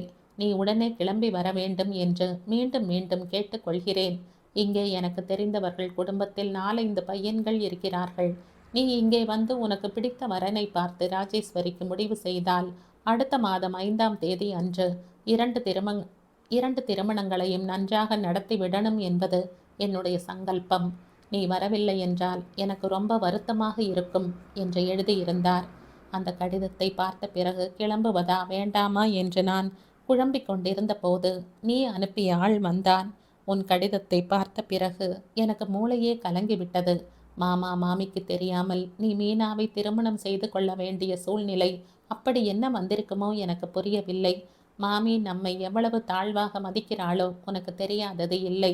நல்லது கெட்டது தெரிந்தவன் அவசரப்பட்டு ஒரு முடிவுக்கு வந்திருக்க மாட்டாய் என்ற நம்பிக்கை எனக்கு இருக்கு. ஒரு கால் நீ கட்டாயம் மீனாவை கல்யாணம் செய்து கொள்ளத்தான் வேண்டும் என்றால் கல்யாணமானதும் நேராக திருப்பதிக்கு போய் ஏழுமலையானை தரிசனம் செய்து கொண்ட பிறகு இங்கே வர வேண்டும். இது என்னுடைய வேண்டுகோள். இந்த கடிதம் முன்னாடியே உனக்கு கிடைத்துவிட்டால் திருமண விஷயத்தில் இன்னொரு தடவை யோசித்துவிட்டு முடிவு செய்ய வேண்டும். குடும்ப சுமை சிறு வயதிலேயே உன் தலையில் விழுந்து விட்டது. உன் திருமண வாழ்க்கை நல்லபடியாக அமைந்து நீ சந்தோஷமாக வாழ்வதை பார்க்க வேண்டும். அதைவிட நான் விரும்புவது வேறொன்றுமில்லை. உன்னுடைய நலனை எப்பொழுதும் விரும்பும் உன் அம்மா. அந்த கடிதத்தில் மகனின் நலமான வாழ்க்கைக்காக அத்தை படும் கவலை ஆதங்கம் ஒவ்வொரு எழுத்திலேயும் வெளிப்பட்டு கொண்டிருந்தது. கிருஷ்ணன் என்னை திருமணம் செய்து கொள்வதில் அத்தைக்கு விருப்பம் இல்லை என்று புரிந்தபோது எனக்கு ஏமாற்றமாக இருந்தது. கடிதத்தை படித்து முடித்த பிறகும் நான் நிமிர்ந்து பார்க்காததால் கிருஷ்ணன் என் பக்கத்தில் அமர்ந்து கொண்டான். அம்மாவை என்னால் சமாதானப்படுத்த முடியும், அந்த தைரியம் எனக்கு இருக்கு என்றான். கீழே வைத்த காஃபி டம்ளரை எடுத்து நீட்டிக்கொண்டே, எடுத்துக்கொள், சூடு ஆறிவிடும் என்ற பேச்சை மாற்றினான். ஏனோ தெரியவில்லை, என்னையும் அறியாமல் என் கண்களில் நீர் தழும்பியது. அதை அவன் பார்த்து விடாமல் இருப்பதற்காக தலையை குனிந்து கொண்டேன். கிருஷ்ணனுக்கு எங்க அம்மாவின் சுபாவம் தெரியும். அந்த பக்கம் அத்தையின் மென்மையான மனதை பற்றியும் தெரியும். அப்படி இருந்தும் அந்த இருவரின் அபிப்பிராயங்களுக்கு எதிராக என் வார்த்தைக்கு மதிப்பு தந்து நான் விரும்பியது போல் என்னை திருமணம் செய்து கொண்டான். அப்பாவின் முன்னால் என் பிடிவாதம் ஜெயிப்பதற்கு ஒரு துணையாக இருந்தான். அத்தையின் கடிதம் திருமணத்துக்கு முன்னாடியே கைக்கு கிடைத்தாலும் அவன் பின்வாங்கவில்லை. அத்தையின் மனதை நோக செய்யும் எந்த வேலையும் அவன் செய்ய மாட்டான் என்று எனக்கு தெரியும். அவனுக்கு நினைவு தெரிந்த பிறகு தாயின் பேச்சுக்கு மாறாக நடந்து கொண்டது இந்த விஷயத்தில் மட்டும்தானோ? மது உள்ளே வந்தான். என் வேலை முடிந்துவிட்டது, சாட்சியாக என் கடமையை செய்து விட்டேன், அடுத்தது என்ன என்றான். வேறு என்ன, நேராக மாமாவிடம் போகணும், அவர்களுடைய வசவுகளையோ ஆசிகளையோ பெற்றுக்கொண்டு திருப்பதிக்கு கிளம்பணும் என்றான் கிருஷ்ணன். எங்க வீட்டுக்கா? இப்பொழுதா? பயந்து போனவளாக பார்த்தேன். ஆமாம் மீனா, இன்று இரவே மெலட்டூருக்கு போய்விடலாம் என்று நினைத்தேன். அம்மா நம்மை திருப்பதிக்கு போக சொல்லி எழுதியிருக்கிறாள். மதுவையும் நம்முடன் ஊருக்கு வர சொல்லி கேட்டிருக்கிறேன். இங்கிருந்தே ஊருக்கு போய்விடலாம், எங்க வீட்டுக்கு போக வேண்டாம். கோழைகளைப் போல் ஓடி போகலாம் என்கிறாயா? திருமணம் ஆவதற்கு முன் மறுக்கக்கூடும் என்று பயப்படலாம், ஆன பிறகு பயப்படுவானேன்? இப்போ போனால் வேறு வினையே வேண்டாம். அம்மாவின் சுபாவம் உனக்கு தெரியாது. அங்கே போனால் அவமானப்பட வேண்டி இருக்கும். தெரியும், அதனால் தான் போகணும் என்று சொல்கிறேன். என்னைக்கு இருந்தாலும் நாம் அவர்களை சந்திக்காமல் இருக்க முடியாது. அது எவ்வளவு சீக்கிரம் நடந்தால் அவ்வளவு நல்லது. 4 பேர் 4 விதமாக நினைத்து கொண்டாலும் தேவையில்லாத வதந்திகள் பரவாது. நாம் இருவரும் கல்யாணம் செய்து கொண்டு விட்டோம் என்ற விஷயம் மாமி மாமாவுக்கு தெரிய வேண்டும். இப்போ நாம் அவமானப்பட்டாலும் வெளி உலகத்தாரிடமிருந்து வரும் ஏச்சு பேச்சுக்களில் இருந்து அவர்களை நம்மால் காப்பாற்ற முடியும். சொல்பவர்கள் எப்போதும் சொல்வார்கள், நம்மால் யாரையும் தடுக்க முடியாது. ஏனோ தெரியவில்லை, இங்கிருந்து நேராக வீட்டுக்கு போய் அம்மா அப்பாவை பார்த்துத்தான் ஆகணும் என்ற கிருஷ்ணன் தீவிரமாக இருந்தான். அம்மா என்னை உன்னுடன் திரும்பி வரவிடாமல் தடுத்துவிட்டால், என்னை கட்டி போட்டு வீட்டில் சிறைப்படுத்தி விட்டால், உங்க அம்மா உன்னை போல் முட்டாள் ஒன்றுமில்லை. நம் இருவருக்கும் சாஸ்திரப்படி திருமணம் முடிந்து விட்டது. நீ என்னுடைய மனைவி, என்னிடமிருந்து உன்னை யாராலும் பிரிக்க முடியாது. நீ என்னுடைய மனைவி என்று அவன் சொன்னது என் காதில் தேன் வந்து பாய்ந்தது போல் இருந்தது. சரி, கிளம்புவோம், வசவுகளை வாங்கி கட்டி கொள்ளணும் என்ற உவகை உனக்கு இருக்கும்போது நான் மறுப்பானேன் என்றேன். நானும் கிருஷ்ணனும் காரில் புறப்பட்டோம். வேறொரு காரில் மாமா மது ஏறிக்கொண்டார்கள். மாமி எங்களை இரவு சாப்பிட வர சொல்லி திரும்ப திரும்ப சொல்லி கொண்டிருந்தாள். இப்போ வேண்டாம் என்றும் இன்னொரு தடவை கட்டாயம் வருகிறோம் என்றும் கிருஷ்ணன் சொன்னான். மாமி கிளம்பும் முன், மீனா, தற்சமயம் உன் கணவனுக்கு பண வசதி இல்லை என்று உங்க அம்மா எரிந்து விழுந்தாலும் அவனுடைய திறமையை சாமர்த்தியத்தை புரிந்து கொண்ட பிறகு சமாதானத்திற்கு வராமல் போக மாட்டாள். உன் பக்கத்தில் மன்மதன் போல் காட்சி தருகிறான். இவ்வளவு நல்ல பையனை நான் எங்கேயும் பார்த்ததில்லை. சீக்கிரமாக பேரனையோ பேத்தியையோ பெற்றுக்கொடு, உங்க அம்மா தானே வழிக்கு வருவாள் என்றாள். போங்க மாமி என்றேன். பார்த்து கொண்டே இரு, நான் சொன்னது உண்மையாகிவிட்டது என்று நீயாகவே வந்து ஒரு நாள் என்னிடம் சொல்லத்தான் போகிறாய். ஊருக்கு போகும் முன் கட்டாயம் நம் வீட்டுக்கு வரணும். மாமி என்னிடம் உறுதிமொழி வாங்கி கொண்டாள். காரியங்கள் வீட்டை நெருங்கும் போதே பயத்தினால் என் இதயம் வேகமாக துடிக்கத் தொடங்கியது. கிருஷ்ணன் என் கையை தன் கையில் எடுத்து கொண்டான். என் உள்ளங்கை ஈரமாகப்பட்டதும் கையை உயர்த்தி, திடீரென்று இப்படி வியர்த்து கொட்டுவானேன், அவ்வளவு பயமா? போலி வியப்பை காட்டினான். நான் சிரிக்க முயன்றேன். ஆனால் சிரிப்பு வரவில்லை. உண்மையிலேயே அம்மாவிடம் எவ்வளவு பயம் இருக்கோ முதல் முறையாக உணர்ந்து கொண்டேன். வாசல் கேட் முன்னால் நிறைய கார்கள் இருந்தன. வரவேற்பு அலங்கார வளைவில் மின் விளக்குகள் சிவப்பு பச்சை நிறத்தில் மாறி மாறி வெல்கம் என்று ஒளி வீசி கொண்டிருந்தன. நிறைய பேர் வந்திருப்பது போல் அந்த இடம் முழுவதும் சந்தடியாக கோலாகலமாக இருந்தது. கிருஷ்ணன் காரை விட்டு இறங்கினான். நான் உடனே இறங்கவில்லை. கிருஷ்ணன் கையை நீட்டினான். நான் இறங்குவதற்கு பயப்படுவது போல் தயங்கிக் கொண்டே பார்த்தேன். கிருஷ்ணன் உள்பக்கமாக குனிந்து தாழ்வான குரலில், அனாவசியமாக பயப்படுபவர்களை கண்டால் எனக்கு எரிச்சல் என்றான். அந்த வார்த்தைகள் மந்திரம் போல் வேலை செய்தன. ரோஷம் பொத்து கொண்டு வந்தது. அவன் கையை விலக்கிவிட்டு சட்டென்று கீழே இறங்கினேன். கிருஷ்ணன் என் சுண்டு விரலை பிடித்து கொண்டான். பேண்ட் வாசிப்பவர்கள், குளிர்பானங்களை விநியோகித்து கொண்டிருந்தவர்கள் எங்களை வேடிக்கையாக பார்த்தார்கள். முதலில் எங்களை பார்த்த நபர் ஸ்வீட்டி, பிறகு டிரைவர், அதற்கு பிறகு திருநாகம் மாமி. மூவரும் ஒருவருக்கு பின்னால் ஒருவராக பேயோ பிசாசோ துரத்துவது போல் உள்ளே ஓடினார்கள். நாங்கள் ஷாமியானாவுக்கு நடுவில் நடந்து உள்ளே போனோம். பந்தலில் இருப்பவர்கள் திகைப்புடன் பார்த்து கொண்டிருந்தார்கள். சிலர் புரியாதது போல் கேள்விக்குறியுடன் பக்கத்தில் இருப்பவர்களை பார்த்தார்கள். இன்னும் சிலர் ஆர்வத்துடன் பாரு பாரு என்பது போல் பக்கத்தில் இருப்பவர்களின் தோள்களை கைகளை கிள்ளினார்கள். நான் வேண்டுமென்றே அவர்களை எல்லாம் தைரியமாக நேருக்கு நேர் பார்த்து கொண்டே நடந்தேன். நானும் கிருஷ்ணனும் படிகளில் ஏறி ஹாலுக்குள் வந்தோம். ஏற்கனவே சித்தி, திருநாக மாமி, ஸ்வீட்டி பின்தொடர வேகமாக வந்து கொண்டிருந்த அம்மா எங்களை பார்த்ததும் பாம்பை கண்டவள் போல் அப்படியே நின்றுவிட்டாள். மாலையும் கழுத்துமாக திருமண கோலத்தில் கைகளை பிணைத்தபடி வந்து நின்ற எங்களை பார்த்ததும் மூளை கலங்கி விட்டவள் போல் பார்த்தாள். அம்மாவின் பார்வை கிருஷ்ணன் மீது நிலைத்து விட்டது. நீயா? நீ நீ அதற்கு மேல் பேச முடியாதவள் போல் வேகமாக மூச்சை எடுத்து கொண்டாள். அதற்குள் செய்தி தெரிந்துவிட்டது போலும். உள்ளே இருந்து அப்பா, அவருக்கு பின்னால் சித்தப்பா, சாரதி, இன்னும் யார் யாரோ வேகமாக அங்கே வந்தார்கள். கிருஷ்ணன் அப்பாவை பார்த்ததும் சொன்னான், மாமா, நான் மீனாவை திருமணம் செய்து கொண்டு விட்டேன். அப்பா தன் கண்களையே நம்ப முடியாதவர் போல் திகைப்புடன் பார்த்து கொண்டிருந்தார். அங்கே அத்தனை பேர் இருந்தாலும் வித்தியாசமான நிசப்தம் நிலவியது. அந்த நிசப்தத்தை சிதறடித்தபடி எந்த விதமான தயக்கமோ தடுமாற்றமோ இல்லாமல் கிருஷ்ணனின் குரல் கம்பீரமாக ஒலித்தது. மாமா, நாங்கள் இருவரும் திருமணம் செய்து கொண்டு விட்டோம். இன்று இரவே ஊருக்கு போகிறோம். உங்களுடைய ஆசிகளுக்காக வந்திருக்கிறோம். அம்மாவுக்கோ உங்களுக்கோ முன்னாடி தெரிந்தால் இந்த திருமணத்தை நடத்த விடமாட்டீங்க என்பதால் இப்படி செய்ய வேண்டியதாயிற்று. கிருஷ்ணனின் துணிச்சல் எனக்கு வியப்பை ஏற்படுத்தியது. போய், திடீரென்று அம்மா உரத்த குரலில் கத்தினாள். சட்டென்று 2 அடி முன்னால் வைத்து என் கையை பிடித்து தன் அருகில் இழுத்து கொண்டாள். என் கழுத்தில் இருந்த மாலையை 2 கைகளாலேயும் அறுக்க முயன்று கொண்டே, பச்சை போய், எனக்கு தெரியாமல் நடந்த கல்யாணமே இல்லை, இது ஏமாற்று வேலை என்று கூச்சலிட்டபடி பூ மாலையை இழுக்கப் போனாள்.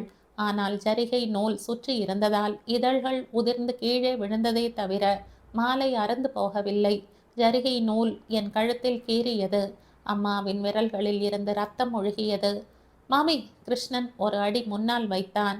1 அடி முன்னால் வைத்தா என்றால் உன் உயிரையே எடுத்து விடுவேன், ஜாக்கிரதை, பெண் புலி போல கர்ஜித்தாள் அம்மா. என் மகள் நின்ற இடத்தில் நிற்கக்கூட தகுதி இல்லாத அற்ப புழு நீ. அம்மா, தடுப்பது போல் அழைத்தேன். அடுத்த வினாடி என் கன்னம் அதிர்ந்தது. வெட்கம் கெட்டவளே, அம்மா என்ற ஒருத்தி உயிருடன் இருப்பது நினைவில் இருந்தால் இந்த காரியத்தை செய்திருப்பாயா? என் கன்னத்தில் மாறி மாறி அறைகள் விழுந்தன. கிருஷ்ணன் 1 அடி முன்னால் வைத்து அம்மாவின் கையை பலமாக பற்றி கொண்டான். மாமி, மீனாவின் உடல் மீது இன்னும் 1 அடி விழுந்தால் கூட மரியாதையாக இருக்காது. வாயை மூடு. அம்மா அவனை ஒரே தள்ளாக தள்ளிவிட்டாள். விரலை நீட்டி வாசலை காண்பித்து கொண்டே, போய்விடு. உயிர் மீது ஆசை இருந்தால் என் வேலைக்காரர்கள் உன்னை கழுத்தை பிடித்து வெளியே தள்ளும் முன் இங்கிருந்து போய்விடு என்று கத்தினாள். போகிறேன். போகும் முன் என் மனைவி மீனாவை அழைத்து கொண்டு போகிறேன். மீனா, வா போகலாம். கிருஷ்ணன் என் பக்கம் திரும்பினான். மனைவி, அப்படி சொல்வதற்கு வெட்கமாக இல்லையா? தாலி கட்டிவிட்டாய் என்பதால் கணவன் ஆகிவிட்டதாக பெருமைப்பட்டு கொள்ளாதே. பணத்துக்கு ஆசைப்பட்டு அப்பாவியான என் மகளை ஏமாற்றி வலு கட்டாயமாக கல்யாணம் செய்து கொண்டாய் என்று உன் மீது கேஸ் போடுவேன். உன்னை ஜெயிலுக்கு அனுப்பி திண்டாட வைக்கவில்லை என்றால் என் பெயரை மாற்றிக்கொள்கிறேன். கொஞ்சம் கூட வெட்கமில்லாமல் என் வீட்டு படி ஏறி வந்திருக்கிறாயே. உன்னை போன்றவர்களுக்கு வெட்கமானம் இருந்தால்தானே. கிருஷ்ணவேணி, அப்பா அம்மாவை சமாதானப்படுத்த முயன்றார். நடந்தது நடந்து விட்டது. இத்தனை பேருக்கு முன்னால் நாமும் அவசரப்பட்டால்? அப்பாவின் வார்த்தைகள் இன்னும் முடியக்கூட இல்லை. அம்மா அவர் பக்கம் திரும்பினாள். அம்மாவின் முகத்தில் மாறுதல் தென்பட்டது. திடீரென்ற ஏதோ யோசனை வந்தவள் போல் அப்பாவையும் கிருஷ்ணனையும் மாறி மாறி பார்த்தாள். ஓஹோ, அதுதான் விஷயமா? இதெல்லாம் தங்களுடைய ஏற்பாடு தானா? திரைக்கு பின்னால் இருந்து கொண்டு இந்த நாடகத்தை நடத்திய சூத்திரதாரி தாங்கள்தானா? மேலும் எதுவும் தெரியாதது போல் நடிக்கிறீங்களே. மகளை காணவில்லையே என்று நான் கவலைப்பட்டு கொண்டிருந்தால் அவள் எங்கே போனாளோ என்ன செய்கிறாளோ தெரிந்தும் கூட எதுவும் தெரியாதது போல் வேஷம் போடுறீங்களா?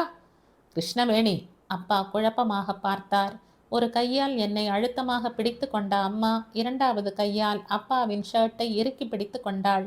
சொல்லுங்கள், எனக்கு தெரியாமல் மகளை இந்த போக்கத்தவனுக்கு கட்டி கொடுப்பீங்களா? தொடக்கத்தில் இருந்தே நீங்க உங்க தங்கைக்கு என் வீட்டை கொள்ளையடித்து தாரை வார்க்கணும்னு பார்த்தீங்க.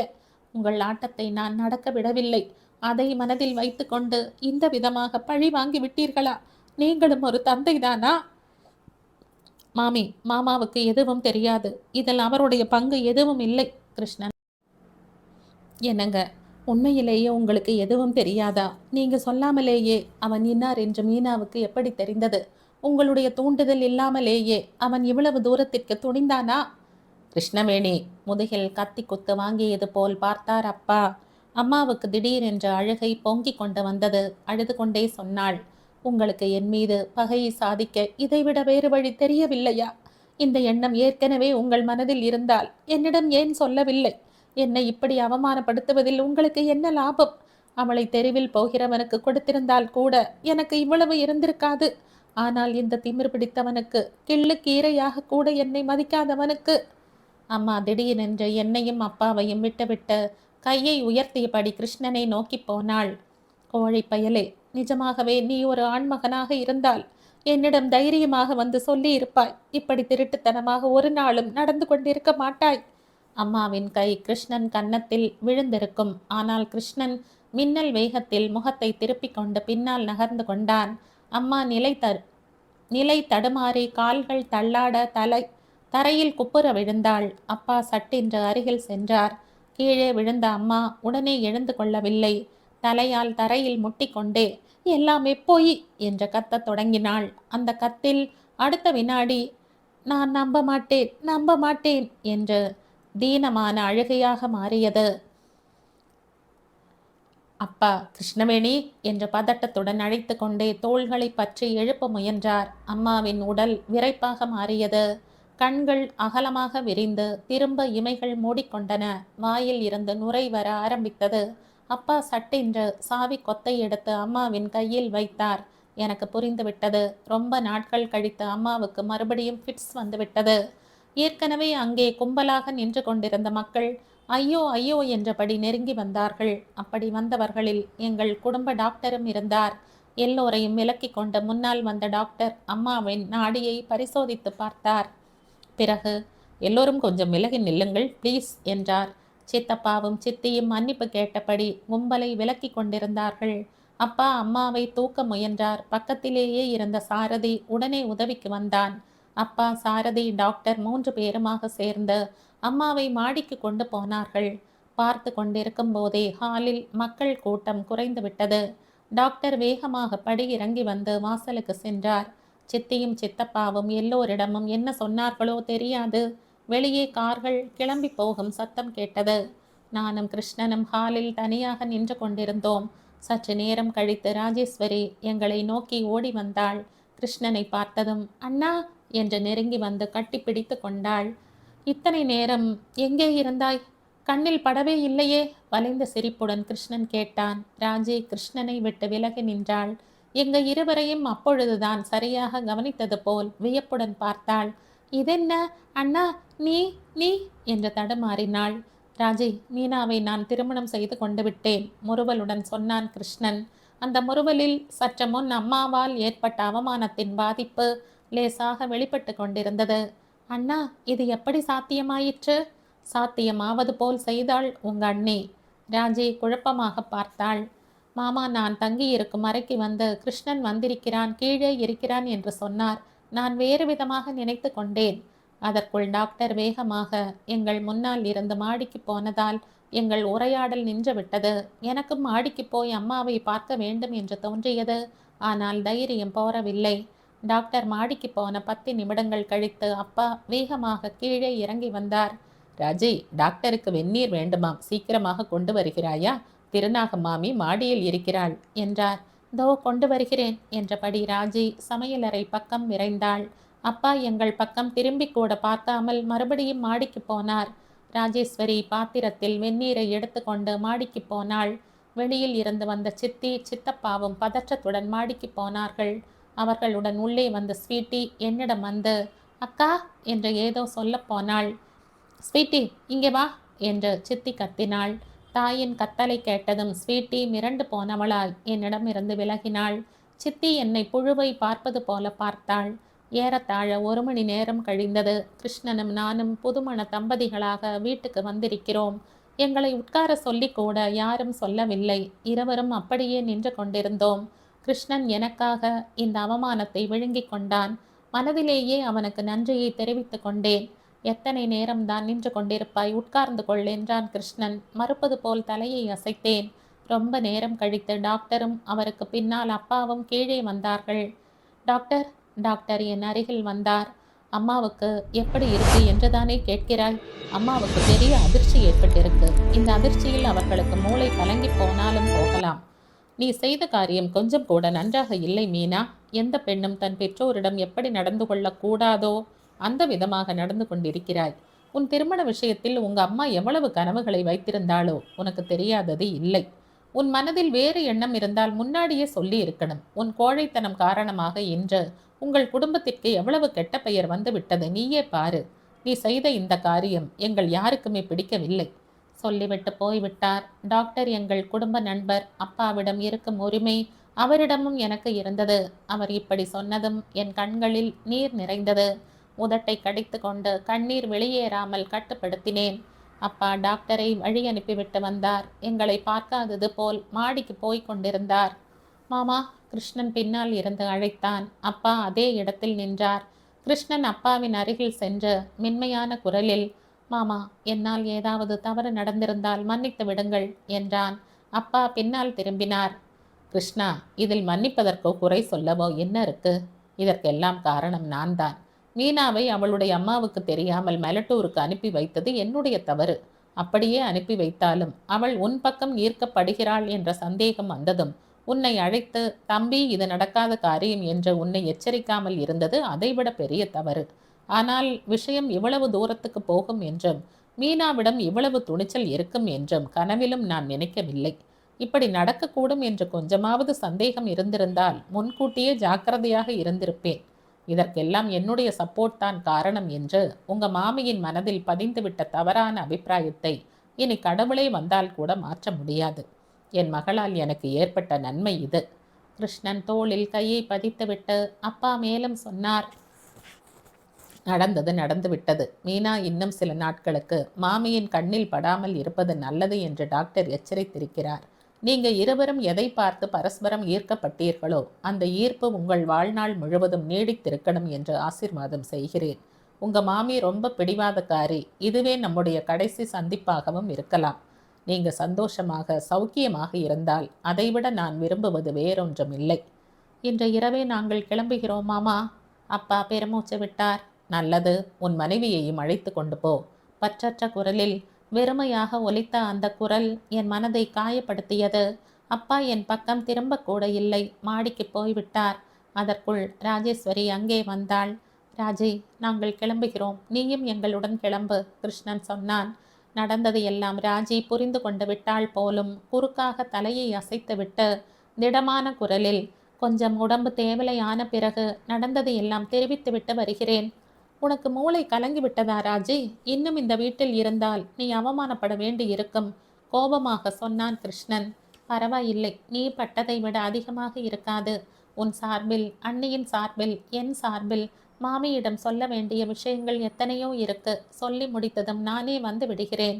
ராஜு என் பேச்சை கேட்டதும் என் மனதில் இருந்த பாரம் பாதியாக குறைந்து விட்டது. ராஜு இங்கேயே இருக்கட்டும். இந்த நேரத்தில் அம்மாவை கண்ணும் கருத்துமாக பார்த்து கொள்ள யாராவது இருக்க வேண்டும் என்றேன். உன்னுடைய விருப்பம் என்பது போல் பார்த்தான் கிருஷ்ணன். ராஜு என் அருகில் வந்தாள். என் கழுத்தை சுற்றிலும் கைகளை கோர்த்து அணைத்து கொண்டே, என்னை மன்னித்துவிடு அண்ணி, உன்னை தவறாக புரிந்து கொண்டு விட்டேன் என்றாள். என் விழிகளில் நீர் சுழன்றது. கிளம்புவோமா? கிருஷ்ணன் கேட்டான். சரி என்றேன். ராஜு எங்களை வழி அனுப்ப வாசல் வரை வந்தாள். அண்ணா, என் மீது கோபம் வேண்டாம். 2 நாட்களுக்கு மேல் இங்கே இருக்க மாட்டேன் என்றாள். உன் விருப்பத்தின்படியே ஆகட்டும் என்றான் கிருஷ்ணன். விருந்தாளிகள் எல்லோரும் கிளம்பி விட்டார்கள். நாற்காலிகளை அப்புறப்படுத்தி கொண்டிருந்தார்கள். விளக்கு தோரணங்கள் நீக்கப்பட்டன. நாங்கள் கிளம்பி வரும்போது அந்த வீடு இருளில் மூழ்கி நிசப்தமாக இருப்பது போல் தோன்றியது. ஹோட்டலுக்கு எப்படி வந்து சேர்ந்தேனோ எனக்கு நினைவில்லை. அறைக்கு வந்ததும் கிருஷ்ணன் மதுவுக்கு ஃபோன் செய்தான். எல்லாம் நல்லபடியாக நடந்து முடிந்தது என்றும், திருப்பதிக்கு காரில் போகலாம் என்றும் முடிவு செய்திருப்பதாகவும், கார் வேண்டும் என்றும் கேட்டான். மதுவையும் எங்களுடன் வர சொல்லி வற்புறுத்தினான். மது ஒப்புக்கொண்டு விட்டான் போலும். கிருஷ்ணன் தேங்க்ஸ் சொல்லிவிட்டு போனை வைத்து விட்டான். நாம் காரில் போகப் போகிறோம், மதுவும் நம்முடன் வருகிறான் என்றான். நான் பதில் சொல்லவில்லை. சோஃபாவில் அமர்ந்தபடி அப்படியே உட்கார்ந்திருந்தேன்.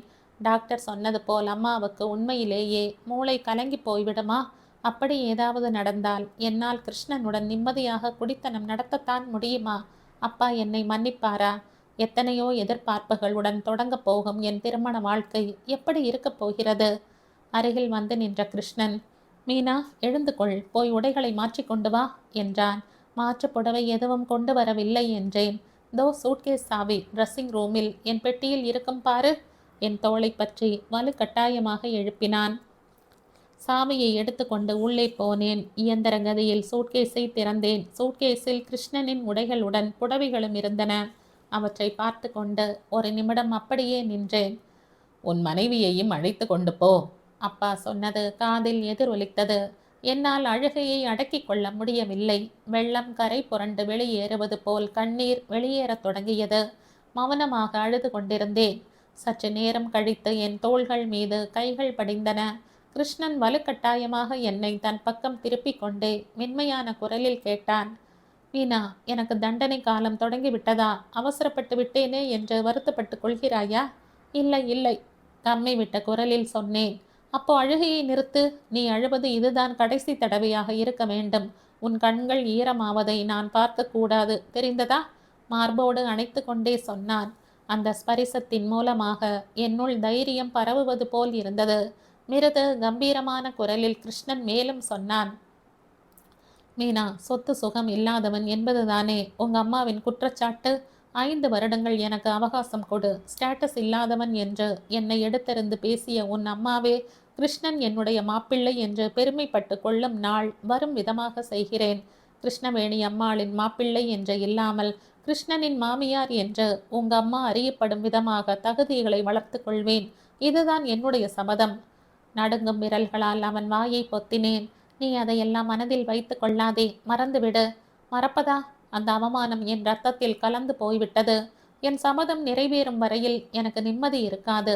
ஒன்று மட்டும் உண்மை, நம் இருவருக்கும் நடுவில் இந்த சபதம் ஒரு நாளும் குறுக்கு சுவராக இருக்காது. திறமையும் உழைப்பும் இருந்தால் சொத்து சுகம் சம்பாதித்து கொள்வது அவ்வளவு கஷ்டம் ஒன்றும் இல்லை. என் வாழ்க்கையின் தரம் 10 மடங்காக விரியணும் என்பதற்காகத்தான் நீ எனக்கு மனைவியாக வந்து சேர்ந்திருக்கிறாய் என்று தோன்றுகிறது. நீ மட்டும் என் வாழ்க்கையில் வரவில்லை என்றால் இருப்பதை வைத்து கொண்டு திருப்தி அடைந்திருப்பேனோ என்னவோ. மெய் மறந்த நிலையில் அவன் அணைப்பில் நின்றிருந்தேன்.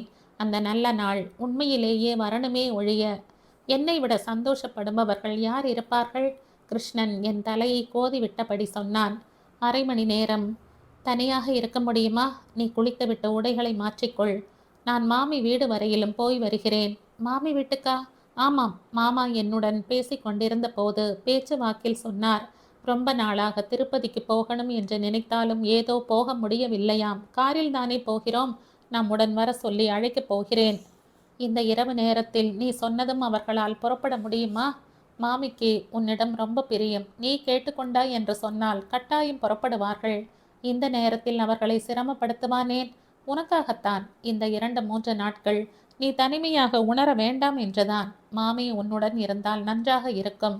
கிருஷ்ணன் கிளம்பி போனான். அவன் போன பிறகும் நான் அதே இடத்தில் நின்றபடி யோசித்து கொண்டிருந்தேன். என் மனதில் இருப்பதை அம்மாவுக்கு தெரிவிப்பதே என்னுடைய கடமை என்று தோன்றியது. பேப்பரையும் பேனாவையும் எடுத்து அம்மாவுக்கு கடிதம் எழுதத் தொடங்கினேன். அதில் சாரதியிடம் எனக்கு ஏற்பட்ட சலிப்பு, அவனிடமிருந்து தப்பித்துக் கொள்வதற்காக மெலட்டூருக்கு போனது முதல் இன்று வரையில் நடந்தவற்றை சுருக்கமாக எழுதினேன். ஒவ்வொரு நிகழ்ச்சியிலும் கிருஷ்ணனிடம் எனக்கு ஏற்பட்ட ஈர்ப்பு, அவனுடைய தனித்தன்மை, என்னை கவர்ந்த விதம் எல்லாம் விவரமாக எழுதினேன். கடைசியில், மம்மி, நீங்க விரும்புவது என்னுடைய மகிழ்ச்சிதான் என்றால் என்னை மனப்பூர்வமாக மன்னித்துவிட்டு ஆசிர்வதிக்க வேண்டும் என்று கேட்டுக்கொள்கிறேன். தான் விரும்பியவனை கணவனாக அடைவதை விட ஒரு பெண்ணுக்கு வேறு சொர்க்கம் இருக்காது. கிருஷ்ணனுக்கு அவமானம் நடந்த இடத்திற்கு இனி நான் வரமாட்டேன். கமலா அத்தையின் மகன் என்பதை தவிர அவனிடம் உங்களுக்கு பிடிக்காத விஷயம் எதுவும் இல்லை. உங்களுக்கு வேண்டியது என்னுடைய சந்தோஷமா, இல்லை நினைத்தது நடக்கவில்லையே என்ற பிடிவாதமா? எது முக்கியமோ காலம்தான் முடிவு செய்யும். மன்னிக்க முடியாத தவறு எதுவும் நான் செய்யவில்லை என்று நம்புகிறேன். கடிதத்தை முடிக்கும் முன் கடைசி தடவையாக என்னை மன்னிக்க வேண்டும் என்று கேட்டுக்கொள்கிறேன். கடிதத்தை மற்றொரு முறை படித்து கொண்டிருந்த போது கிருஷ்ணன் வந்தான். மீனா, நீ இன்னும் தயாராகவில்லையா? மது மற்றவர்கள் எல்லோரும் வந்து கொண்டே இருக்கிறார்கள் என்றான். தோ நிமிடத்தில் ரெடியாகி விடுகிறேன். எனக்கு ஒரு கவர் வேண்டும்.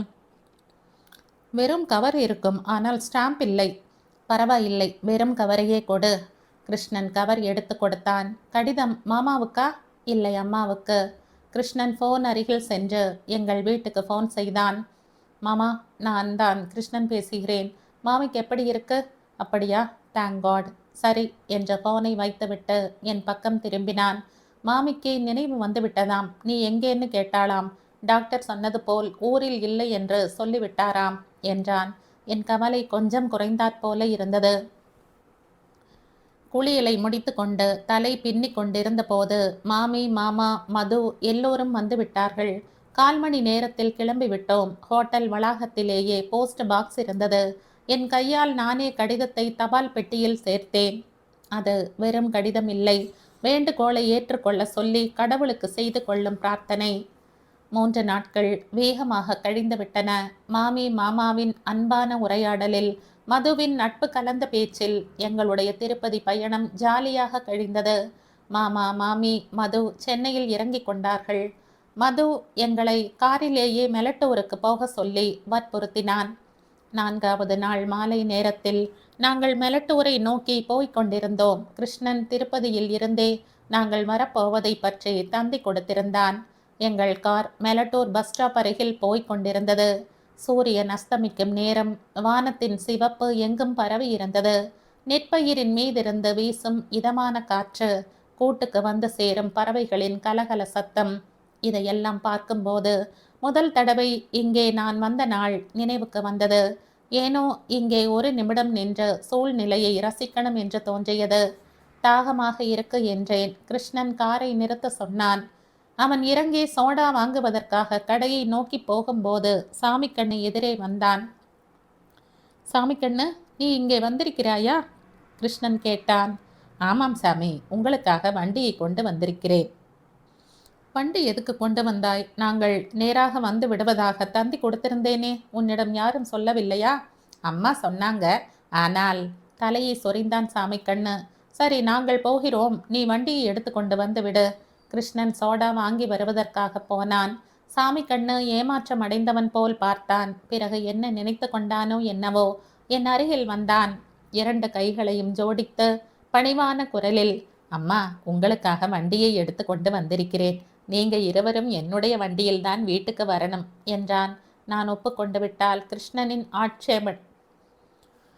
கிருஷ்ணனின் ஆட்சேபனையுடன் வேலை இல்லை என்ற எதிர்பார்ப்பு அவன் குரலில் பிரதிபலித்தது. அவன் முகத்தை, அவன் கேட்ட முறையை பார்த்த பிறகு அவனுக்கு ஏமாற்றம் தருவதில் எனக்கு விருப்பமில்லை. சரி, அப்படியே ஆகட்டும் என்ற காரை விட்டு கீழே இறங்கினேன். சாமி கண்ணு உற்சாகத்துடன் தலைப்பாகையை சரி செய்து கொண்டு கீற்று கொட்டகையின் பின்பக்கம் சென்றான். சோடா பாட்டில்களை எடுத்துக்கொண்டு பையன் ஓடி வந்தான்.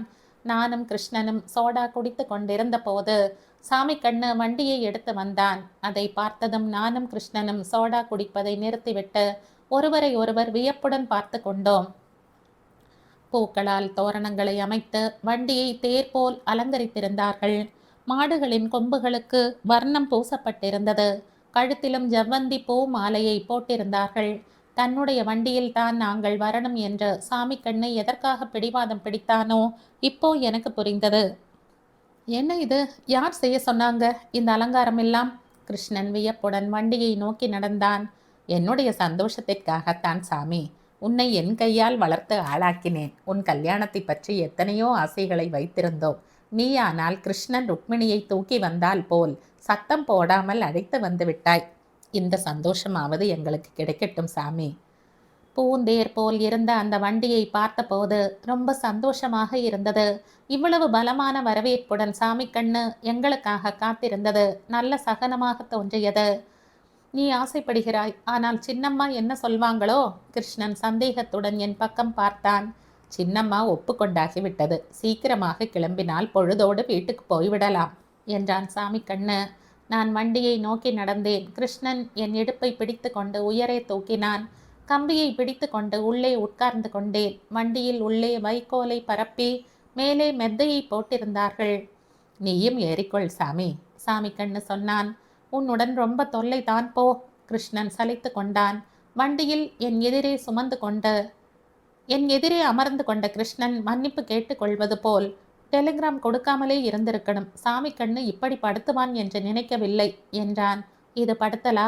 இவ்வளவு ரசனையுடன் நமக்கு வரவேற்பு தந்ததற்கு தேங்க்ஸ் தான் சொல்லணும். சாமி கண்ணு வண்டியின் முன்னால் நடந்து கொண்டிருந்தான். பின்னால் மாட்டு வண்டியும் அதற்கு பின்னால் காரும் ஊர்வலம் வந்து கொண்டிருந்தன. வீட்டுக்கு போனதுமே சாமி கண்ணுவுக்கு என் மோதிரத்தை பரிசாக தர வேண்டும் என்று முடிவு செய்தேன். பௌர்ணமி நிலா வானத்தில் எங்களுடன் பயணம் செய்து கொண்டிருந்தது. வண்டி தோட்டத்தை நெருங்கி கொண்டிருந்த போது திடீரென்று பேண்ட் சத்தம் கேட்டது. கிருஷ்ணனும் நானும் திடுக்கிட்டு முன்னால் எட்டி பார்த்தோம். அங்கே பெட்ரோமாக்ஸ் வெளிச்சத்தில் பேண்ட் வாசிப்பவர்கள் எங்களுக்காக காத்திருந்தார்கள் போலும். எங்களுடைய வண்டி தென்பட்டதும் வாசிக்க ஆரம்பித்தார்கள். ரொம்ப ஆர்ப்பாட்டம்தான் செய்திருக்கிறான் சாமி கண்ணு, லேசான கோபத்துடன் சொன்னான் கிருஷ்ணன். குப்பத்தில் இருக்கும் ஜனங்கள் ஓடி வந்து வண்டியை நிறுத்தினார்கள். கிருஷ்ணனுக்கும் எனக்கும் மாலைகளை போட்டு இனிப்புகளை வழங்கினார்கள். வண்டி ஊருக்குள் நுழைந்தது. ஊர் மக்கள் திண்ணையில் நின்று கொண்டு வேடிக்கை பார்த்தார்கள். வீட்டுக்கு போனதுமே நான் செய்ய போகும் முதல் காரியம் என்ன தெரியுமா? சாமி கண்ணுவின் முதுகில் 2 அடி கொடுப்பதுதான். கிருஷ்ணன் சொன்னான். எப்படியோ எங்களுடைய வண்டி வீட்டின் முன்னால் வந்து நின்றது. கல்யாண பெண் எங்கே பார்ப்போம்? ஒருவரை ஒருவர் தள்ளி கொண்டு வண்டிக்குள் எட்டி பார்த்தார்கள். வண்டி நின்றது. கிருஷ்ணன் இறங்கினான். நானும் இறங்க போன போது, இரு ஸ்டூல் கொண்டு வர சொல்கிறேன் என்றான் கிருஷ்ணன். பெண்டாட்டி என்றால் எவ்வளவு கரிசனம் பாரு, யாரோ ஒருத்தி சொன்னாள். எல்லோரும் கொல்லென்று சிரித்தார்கள். வெட்கத்தினால் என்னால் நிமிர்ந்து பார்க்க முடியவில்லை. ஸ்டூல் கொண்டு வந்து போட்டார்கள். ஒரு கையால் கம்பியை பிடித்து கொண்டு மெதுவாக வலது காலை ஸ்டூல் மீது வைத்தேன். 2வது காலையும் ஊன்றும் போது யாரோ கையை நீட்டினார்கள். கிருஷ்ணன்தான் என்று நினைத்து கொண்டு அழுத்தமாக பிடித்து கொண்டேன். வயதானவர்களின் கையை போல் நரம்புகள் புடைத்து மோதிர விரலில் ஏற்கனவே எனக்கு மிகவும் பரிச்சயமான பவழ மோதிரம் தரித்து என் உதவிக்கு வந்த அந்த கையை பார்த்ததும் மின்னல் வேகத்தில் நிமிர்ந்து பார்த்தேன். எனக்கு உதவிக்கரம் நீட்டிய நபர் யாரோ இல்லை, சாட்சாத் என்னுடைய அப்பாவேதான். டாடி! ஸ்டூலை விட்டு குதித்து அப்படியே அப்பாவை அணைத்து கொண்டேன். திடீரென்று அப்பாவை பார்த்ததில் எனக்கு சந்தோஷமும் துக்கமும் நன்றாக ஏற்பட்டன. அப்பா என் முதுகை அன்புடன் தடவி கொடுத்தார். என்ன இது, 3 நாள் தானே ஆச்சு? அப்பாவின் குரல் நடுங்கியது. 3 நாட்களா? 3 யுகங்கள் ஆனாற் போல இருக்கு எனக்கு என்றேன். ஒரே மகளா? பாவம். யாரோ சொல்வது காதில் விழுந்தது. சீக்கிரமாகட்டும், நேரம் ஆகிக் கொண்டிருக்கு. தம்பதிகள் இருவரும் இந்த பக்கமாக வந்து சேர்ந்து நில்லுங்கள். ஆரத்தி எடுக்கணும். ஆணையிடுவது போல் குரல் கேட்டது. அப்பாவின் அணைப்பில் இருந்த நான் திடுக்கிட்டு திரும்பி பார்த்தேன். எதிரே அம்மா நின்றிருந்தாள். பக்கத்திலேயே திருநாக மாமி வெள்ளி கூஜாவுடன் பணிவாக நின்றிருந்தாள். மம்மி! அம்மாவை பார்த்ததும் ஒரே எட்டில் நெருங்கி கழுத்தை கட்டி கொண்டேன். அம்மாவை பார்த்ததும் நான் அடைந்த சந்தோஷம் அலாதியானது. அப்பாவை போல் அம்மா என்னை கட்டி கொள்ளவில்லை. தலையை வருடி கொடுக்கவும் இல்லை. மெதுவாக என் கைகளை விலக்கிவிட்டு, 3 நாட்களுக்கு இவ்வளவு ஏக்கம் என்றால் வாழ்நாள் முழுவதும் எங்களை பிரிந்து எப்படி இருக்கப் போகிறாய் என்றாள். அம்மாவின் பேச்சில் தொனித்த பொருள் என் ஒருத்திக்கு மட்டும்தான் புரிந்தது. அம்மா என்னை மன்னித்தாலும் என் மீது இருக்கும் கோபம் முழுவதுமாக போகவில்லை. நானும் கிருஷ்ணனும் அருகருகில் நின்று கொண்டோம். ராஜியும் அம்மாவும் எனக்கு ஆரத்தி எடுத்தார்கள். நானும் கிருஷ்ணனும் உள்ளே அடியெடுத்து வைக்கும்போது மங்கம்மா குறுக்கே கையை நீட்டி தடுத்தாள். என்ன கிருஷ்ணா, அன்னைக்கு மாமன் மகள் உனக்கு முறைப்பெண்தானே என்று நான் சொன்னபோது என் மீது எரிந்து விழுந்தாய் இல்லையா? இப்போ நீ செய்த காரியம் மட்டும் என்னவாம் என்றாள் நியாயம் கேட்பது போல். பதில் சொல்ல முடியாமல் கிருஷ்ணன் தலையை சொரிந்து கொண்டான். பிறகு 10 ரூபாய் நோட்டை ஒன்றை எடுத்து அந்த அம்மாளின் கையில் வைத்துவிட்டு, சித்தி, கடவுள் உங்க நாக்கில் ததாஸ்து மந்திரத்தை எழுதியிருப்பார். தயவு செய்து இனி நல்லதையே பேசுங்கள் என்றான். 10 ரூபாயை பார்த்ததும் மங்கம்மாவின் முகம் மலர்ந்து விட்டது. ரூபாயை புடவை தலைப்பில் முடிந்து கொண்டு அப்பாவின் பக்கம் திரும்பி, டேய் ஆனந்தா, உன் மாப்பிள்ளைக்கு ரொம்ப பெரிய மனசு. இப்படிப்பட்ட மாப்பிள்ளை கிடைத்தது உன்னுடைய அதிர்ஷ்டம்தான் போ என்றாள். அத்தை சொன்னபடி நானும் கிருஷ்ணனும் அப்பா அம்மாவுக்கு அங்கே இருந்த பெரியவர்களுக்கு வணங்கினோம். நாங்கள் உள்ளே வரும்போது சாரதி எதிரே வந்து, பயணம் நன்றாக நடந்ததா என்று விசாரித்தான். அவனை பார்த்ததும் நானும் கிருஷ்ணனும் ஒருவரை ஒருவர் பார்த்து கொண்டோம். சாரதி கிருஷ்ணனின் கையை பற்றி குலுக்கினான். என் பக்கம் நிஷ்டூரமாக பார்த்துவிட்டு புகார் செய்வது போல் கிருஷ்ணனிடம், உங்க மாமா மகள் பலே கெட்டிக்காரி. ராஜேஸ்வரி யார் என்று சொல்லாமல் என்னை டான்ஸ் ஆட வைத்து விட்டாள் என்றான். நான் உள்ளே வந்தேன். வீடு கொள்ளாமல் உறவினர்கள். சற்று நேரம் கழித்து, குளிக்கிறாயா என்று கேட்டபடி ராஜி என்னிடம் வந்தாள். அவள் கையை பற்றி அருகில் இழுத்து கொண்டேன். ராஜி, நான் வந்த பிறகு அங்கே என்ன நடந்தது தெரிந்து கொள்ளணும். என் மனம் கிடந்து தவிக்கிறது என்றேன். ராஜி சுற்றிலும் பார்வையிட்டாள். அம்மா அந்த சுற்று வட்டாரத்தில் இல்லை என்று உறுதிப்படுத்தி கொண்ட பிறகு சொன்னாள். நீ கிளம்பி போன 1 மணி நேரம் கழித்து மாமிக்கு நினைவு திரும்பியது. நீ எங்கே என்று கேட்டாள். நீ கிளம்பி போய்விட்டதாக மாமா சொன்னார். மாமி மாமாவின் மீது தலையணையை வீசினாள். இதெல்லாம் நீங்க தான் செய்தீங்க என்ற மாமாவை வாய்க்கு வந்தபடி ஏசினாள். மாமா சமாதானப்படுத்த முயன்றார். வேணி, எவ்வளவு தவறாக புரிந்து கொண்டிருக்கிறாய். இவ்வளவு அபூர்வமாக வளர்த்த மகளை பட்டிக்காட்டை விட்டு வரமாட்டேன் என்று சொல்பவனுக்கு கட்டி வைப்பேனா? கிருஷ்ணனிடம் பிரியம் இருப்பது உண்மைதான். ஆனால் மகளை கட்டி வைக்கும் அளவுக்கு பிரியம் என்றுமே எனக்கு இருந்தது இல்லை. இதை நீ நம்பவில்லை என்றால் அது என் தலையெழுத்து என்றார்.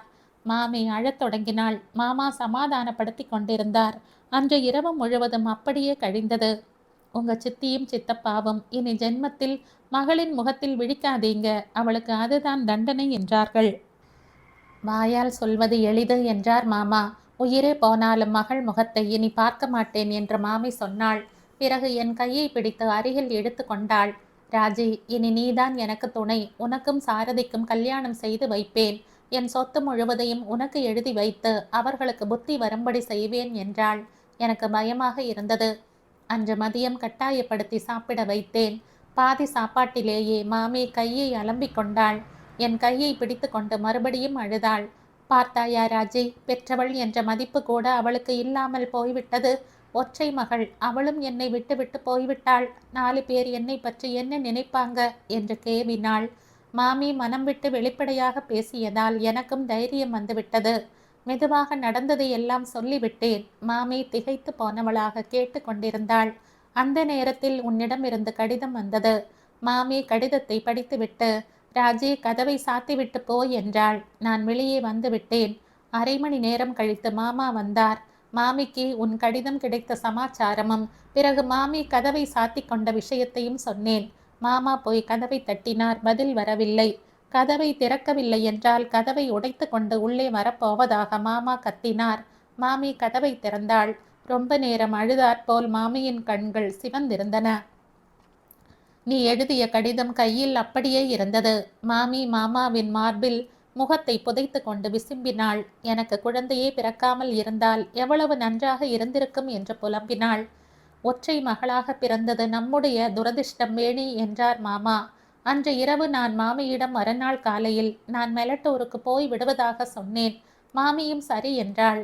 மறுநாள் காலையில் நான் கிளம்பும்போது நாங்களும் உன்னுடன் வருகிறோம் என்றார் மாமா.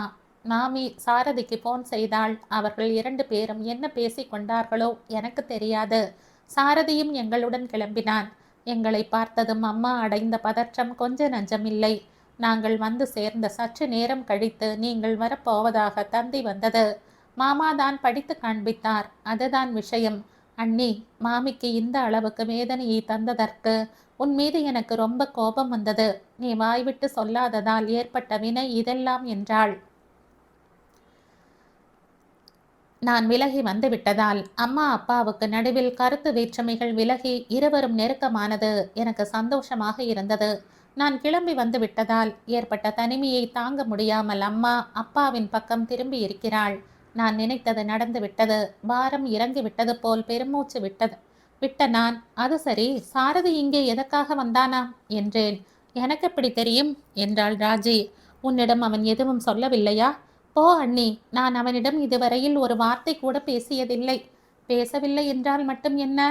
கண்ணாலேயாவது பார்த்தாயா? பார்த்தால் மட்டும் என்னவாம்? கண்ணால் காவியங்களை படைக்க முடியும் தெரியுமா?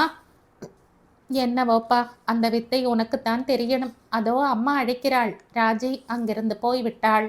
நான் குளித்துவிட்டு அறைக்கு வந்தேன். அம்மா அங்கே இருந்தாள். என்னிடம் சாவியை தந்து கொண்டே, இந்தா உன் பெட்டி சாவி. எதுவும் வேண்டாம் என்று நீ வந்து விட்டாலும் கொண்டு வந்து கொடுக்க வேண்டிய பொறுப்பு எனக்கு இருக்கே என்றாள். நான் தலையை குனிந்து கொண்டேன்.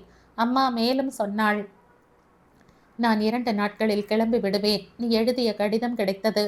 நீ இவ்வளவு துணிச்சலுடன் உன் வழியை தேர்ந்தெடுத்து கொண்டதற்கு சந்தோஷம். செயலில் துணிச்சலை காட்டியவளுக்கு வாய்விட்டு சொல்ல முடியாத கோழைத்தனம் ஏன் வந்ததோ எனக்கு புரியவில்லை. நீ முன்னாலேயே உன் முடிவை சொல்லி இருந்தால் எனக்கும் உங்க அப்பாவுக்கும் இந்த தலைக்குனிவு ஏற்பட்டிருக்காது. மம்மி, ஒரு கால் உனக்கு பெற்றோரின் நினைப்பு இருந்திருக்காது. நீ மட்டுமே இல்லை, இளைய தலைமுறையே இப்படித்தான் இருக்கு.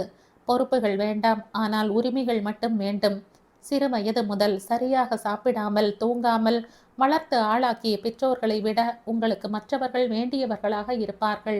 நான் இங்கே வந்தது உனக்காக இல்லை, உன் எதிர்காலத்துடன் வாழ்க்கையுடன் சமாதானம் செய்து கொள்வதற்காக வந்திருக்கிறேன். மம்மி, வேண்டுவது போல் அழைத்தேன். எனக்கு உடனே போய் அம்மாவை கட்டிக்கொள்ள வேண்டும் போல் இருந்தது. ஆனால் அந்த பார்வையின் மகிமை என்னவோ தெரியவில்லை. என்னால் ஒரு அடி கூட நகர முடியவில்லை. அம்மாவின் முகம் சிவந்து கன்றி இருந்தது. விரக்தி கலந்த முறுவல் இதழ்களில் தவழ்ந்தது.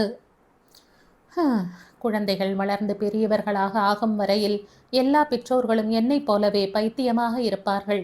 எங்க குழந்தைகள் தான் உலகத்திலேயே உசத்தி, எங்களுடைய வளர்ப்பு அப்படிப்பட்டது என்று பூரித்து போவார்கள். என்னையே எடுத்துக்கொள். உன்னை சுற்றிலும் எத்தனை ஆசைகளை வளர்த்து கொண்டேன், எத்தனை கனவுகளை கண்டிருப்பேன். வானத்தில் நட்சத்திரமாக உன்னை உட்கார வைத்து பார்க்க வேண்டும் என்று தவித்திருப்பேன். என் ஆசைகள் கனவுகள் என்னுடனே தங்கிவிட்டன. சிறகு முளைத்ததும் குஞ்சுகள் கூட்டை விட்டு பறந்து போவது போல் நீ என்னை விட்டு விலகி போய்விட்டாய். கடைசி காலத்தில் எனக்கு மிஞ்சியதென்ன? தனிமை, ஏமாற்றம். இதற்காகத்தானா உன்னை இவ்வளவு செல்லமாக வளர்த்தேன்? இப்படி அவமானப்படுவதற்காகவா இத்தனை நாளும் தவம் செய்தேன்? மம்மி, நீ தவறாக புரிந்து கொண்டிருக்கிறாய்.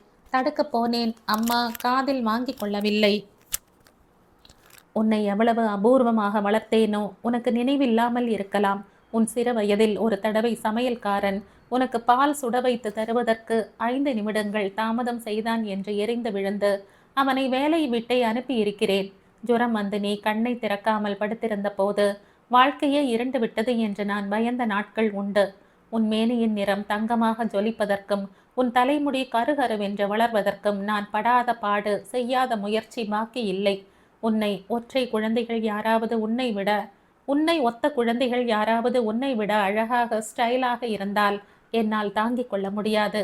உன்னை எந்த அளவுக்கு நேசித்தேன் என்றால் இன்னொரு குழந்தை பிறந்தால் உன் மீது பிரியம் குறைந்து விடுமோ என்று பயந்த இரவுகள் இருக்கு. அந்த அளவுக்கு உன்னை நான் நேசித்தேன்.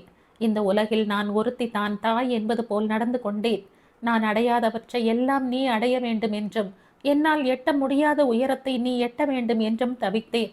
கடைசியில் எனக்கு கிடைத்தது என்ன? 10 பேருக்கு நடுவில் அவமானம், தலை குனிவு. இப்போ தோன்றுகிறது, நானும் மற்றவர்களைப் போல் சாதாரணமானவள்தான்.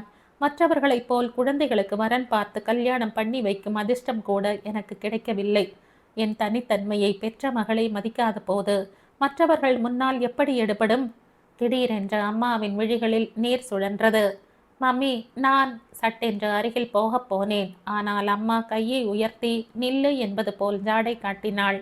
குறைந்தபட்சம் பணத்தின் மீது ஆசை இருப்பவனை நீ கல்யாணம் செய்து கொண்டிருந்தால் எனக்கு இவ்வளவு வருத்தம் இருந்திருக்காது. என்னிடம் இருக்கும் பணத்தில் அவனுக்கு அந்தஸ்தை ஏற்படுத்தி அவனை நான் நினைத்த உயரத்தில் உட்கார வைத்திருப்பேன். ஆனால் நீ பண்ணி கொண்டிருக்கும் இந்த நபர் மகா முரடன். தான் பிடித்த முயலுக்கு 3 கால்கள்தான் என்று பிடிவாதம் பிடிப்பவன். எதிரில் இருப்பவர்கள் அவனுடைய பேச்சை கேட்க வேண்டுமே தவிர அவன் யாருடைய பேச்சையும் கேட்க மாட்டான். இப்போ எனக்கு எப்படிப்பட்ட நிலை வந்துவிட்டதோ நீயே பாரு. உன்னை பிரிந்து என்னால் இருக்க முடியாது. உன்னை அவன் என்னிடம் அனுப்ப மாட்டான். எனக்கு இப்போ 2 வழிகள்தான் இருக்கு. நான் என்னுடைய சுய கௌரவத்தை விட்டுவிட்டு உங்களிடம் வந்து இருக்கணும். இல்லையா உன்மீது இருக்கும் பிரியத்தை மறந்துவிட்டு வாழணும். இவை 2ம் என்னால் முடியாத காரியங்கள் என்று உனக்கு தெரியும். இனி எஞ்சி இருப்பது ஒன்றுதான். அமைதி இல்லாமல் வாழ்நாள் முழுவதும் நரகத்தில் உழல வேண்டியதுதான். அம்மாவின் கன்னத்தில் நீர் வழிந்தது. மம்மி, இயலாமையுடன் பார்த்தேன். அத்தை ஏதோ வேலையாக உள்ளே வந்தாள். அத்தையை பார்த்ததும் அம்மா சட்டென்று கண்களை துடைத்து கொண்டாள். புகுந்த வீட்டுக்கு வந்திருக்கிறாள் இல்லையா? மாமியார் நாத்தனாருடன் எப்படி பண்பாக பழகணுமோ சொல்லி தருகிறேன் என்றாள். அதை கேட்டதும் அத்தையின் முகம் வாடிவிட்டது. அண்ணி, மீனா எனக்கு வேற்று மனுஷியா என்ன? ராஜி எப்படியோ அவளும் அப்படித்தான். சொல்லப்போனால் ராஜியை விட மீனா கொஞ்சம் உசத்தியும் கூட என்றாள். கமலா, இந்த காலத்து குழந்தைகளுக்கு ரொம்ப சலுகைகள் தருவது நல்லது இல்லை என்பது என்னுடைய அபிப்பிராயம். பின்னால் வருத்தப்பட வேண்டி இருக்கும் என்று சொல்லிவிட்டு அம்மா அங்கிருந்து போய்விட்டாள். அத்தை கையோடு கொண்டு வந்த பூச்சரத்தை என் தலையில் வைத்து கொண்டே, மீனா, கிருஷ்ணன் திருமண சமாச்சாரத்தை எழுதிய போது ரொம்ப பயந்து விட்டேன். இந்த முரடனையும் உங்க அம்மாவையும் நன்றாக இணைக்கும் சாமர்த்தியம் உன்னிடம்தான் இருக்கு. உன் தயவால் அண்ணாவும் அண்ணியும் இந்த வீட்டில் நடமாடும் அதிர்ஷ்டம் எனக்கு கிடைத்தது. இனி எனக்கு எந்த கவலையும் இல்லை. உன்னை மனைவியாக கொடுத்து என் மகனுக்கு நல்ல மூக்கடாங்கயிரை மாட்டிவிட்டான் அந்த கடவுள். அத்தை என் கன்னத்தை வழித்து திருஷ்டி கழித்தாள். அத்தை மறுநாள் புதுமண தம்பதிகளை மனையில் உட்கார வைத்து சத்யநாராயணா பூஜை செய்ய வைத்தாள். ஊரில் எல்லோரையும் சாப்பிட அழைத்தார்கள். முதல் நாள் மாலை வண்டியை விட்டு இறங்கிய பிறகு பூஜை நடக்கும் வரையில் கிருஷ்ணன் என் கண்ணில் படவே இல்லை. இரவோடு இரவாக சமையல்காரர்கள் வந்து விட்டார்கள். வேண்டிய மளிகை சாமான்களும் வந்துவிட்டன. இரவு நேரம் கழித்து சின்ன தாத்தாவும் மற்ற உறவினர்களும் வண்டியில் வந்து இறங்கினார்கள். எல்லோரும் அம்மா அப்பாவை அன்புடன் விசாரித்தார்கள். அத்தை அடிக்கடி அண்ணி அண்ணி என்ற அறிவுரைகளை கேட்டு கொண்டிருந்தாள். கொல்லை திண்ணையில் அமர்ந்து கொண்டு ஆசாரி மாமாவுடன் பேசி கொண்டிருந்த அப்பா சின்ன தாத்தா வந்திருக்கிறார் என்று தெரிந்ததும் எதிர்கொண்டு அழைப்பதற்காக வாசலுக்கு போனார். ஆனந்தா, எத்தனை நாள் ஆச்சு உன்னை பார்த்து என்றபடி தோள் மீது கையை போட்டு அணைத்து கொண்டார். தாத்தா சாய்வு நாற்காலியிலும் அப்பா பக்கத்திலேயே இருந்த ஸ்டூல் மீதும் அமர்ந்து கொண்டனர். இருவரும் சளைக்காமல் ஏதேதோ பேசி கொண்டிருந்தார்கள். எனக்கு அந்த சமயத்தில் அப்பாவை பார்க்கும்போது 10 வயது குறைந்தாற்போல் தென்பட்டார். அப்பாவை இப்படி பார்க்கும்போது என் தவம் நிறைவேறி விட்டது போலவும் நான் நினைத்ததை கண்ணார காண்பது போலவும் தோன்றியது. அப்பா அம்மாவுக்காக குரல் கொடுத்தார். அம்மா வந்து தாத்தாவுக்கு நமஸ்காரம் செய்தாள். அம்மா, வேணி சௌக்கியம்தானே? உன் கல்யாணத்தின் போது உன்னை பார்த்தது. மறுபடியும் உன் மகள் கல்யாணத்தில் பார்க்கிறேன். இத்தனை வருடங்களில் கொஞ்சம் பூசி இருக்கிறாயே தவிர உன்னிடம் பெரிய மாறுதல் எதுவும் தெரியவில்லை. எங்க ஆனந்தன்தான் தலைமுடி நரைத்து வயதானவனாக தெரிகிறான். உன்னை அவன் பக்கத்தில் பார்க்கும்போது 2ஆம் தாரம் போல் சிறுசாக இருக்கிறாயே என்றார் தாத்தா. எல்லோரும் சிரித்தார்கள். அத்தை உள்ளே எங்கேயோ இருந்த கிருஷ்ணனை அழைத்து எங்க இருவரையும் தாத்தாவின் கால்களுக்கு வணங்க சொன்னாள். 2 பேரும் சேர்ந்து வணங்கினோம். தீர்க்க சுமங்கலியாக 16ம் பெற்று நீடூடி வாழணும் என்ற தாத்தா ஆசீர்வதித்தார். கிருஷ்ணனின் தோள்களை பற்றி எழுப்பிக் கொண்டே அம்மா செய்தி சொல்லி அனுப்பிய போது என்னால் நம்ப முடியவில்லை கிருஷ்ணா. ரொம்ப சந்தோஷமாக இருந்தது. ராஜியின் திருமணத்திற்கு வந்த போதே உங்க இருவரையும் ஒன்றாக பார்த்தபோது பொருத்தமான ஜோடியாக தோன்றியது. கிருஷ்ணனுக்கு வரப்போகும் மனைவி இப்படி இருந்தால் நன்றாக இருக்கும் என்று நினைத்தேன்.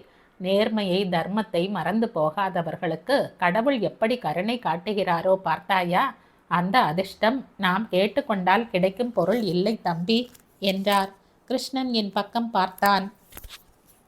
அந்த பார்வையில் சொர்க்கத்தை உள்ளங்கையில் பிடித்துவிட்ட வெற்றியின் பெருமிதம் வெளிப்பட்டது. மறுநாள் பூஜை முடிந்த பிறகு பந்தி பந்தியாக சாப்பாடு போட்டார்கள். ஊரில் எல்லோரும் வந்திருந்தார்கள். கிருஷ்ணன் என்னை இரகசியமாக திருமணம் செய்து கொண்ட விஷயம் எப்படியோ ஊர் முழுவதும் பரவிவிட்டது. கர்ணம் மாமி என்னிடம் நேராகவே கேட்டுவிட்டாள். ஏண்டி பெண்ணே, உன் திருமண விஷயம் உங்க அம்மா அப்பாவுக்கு தெரியாதாமே, உண்மைதானா? ஆமாம் என்பது போல் தலையை அசைத்தேன். பரவாயில்லை, உங்க அம்மா அப்பா உன் மீது கோபம் வைத்து கொள்ளாமல் வந்திருக்கிறார்கள். வராமல் எப்படி இருக்க முடியும் சொல்லுங்கள். எங்களுக்கு இருப்பதோ ஒரே மகள். அங்கே இருந்த அம்மா நிஷ்டூரமாக சொன்னாள். அதுவும் உண்மைதான். இந்த காலத்தில் குழந்தைகளின் போக்கே அப்படித்தான் இருக்கு. பெற்று வளர்ப்பதுடன் நம் பங்கு முடிந்து விட்டது. மாமியுடன் மேலும் 4 பேர் சேர்ந்து கொண்டார்கள். குழந்தைகளின் பொறுப்பற்ற தனத்தை பற்றி வேண்டிய அளவுக்கு விமர்சித்தார்கள். அப்பா வந்தது தெரிந்ததும் பக்கத்து ஊர்களில் இருந்து மிராசுதாரர்கள் வந்தார்கள். அவர்களில் பெரும்பாலானவர்கள் அப்பாவின் கிளையண்டுகள் தான். சாப்பாடு வேளையில் அவர்களுடன் சாவகாசமாக பேச முடியாது என்பதால் கிருஷ்ணன் தோட்டத்தில் மாலை வேளையில் டீ ஸ்நாக்ஸ் ஏற்பாடு செய்திருந்தான். சாப்பாடு முடிந்த பிறகு பெண்கள் எல்லோரும் ஒரு பக்கமாக உட்கார்ந்து பேசிக் கொண்டிருந்தார்கள். கிருஷ்ணன் அங்கே வந்து, மாமி கொஞ்சம் இப்படி வரீங்களா என்று அழைத்தான். அம்மா எழுந்து போனாள். மாலையில் தோட்டத்தில் நடக்கப் போகும் டீ பார்ட்டிக்கு செய்ய வேண்டிய ஏற்பாடுகளை பற்றி அம்மாவும் கிருஷ்ணனும் பேசிக் கொண்டிருந்தார்கள். அதற்குள் அத்தையும் அவர்களுடன் சேர்ந்து கொண்டாள். மூவரும் சேர்ந்து கொல்லைப்புறம் இருந்த சமையல்காரர்களிடம் சென்றார்கள். தொலைவாக இருந்ததால் அவர்கள் பேசுவது காதில் விழவில்லை. ஆனால் அந்த காட்சி கண்ணுக்கு விருந்தாக இருந்தது. கிருஷ்ணனை போன்ற மகன் இருந்தால் அம்மா எவ்வளவு பெருமைப்பட்டு கொண்டிருப்பாள்.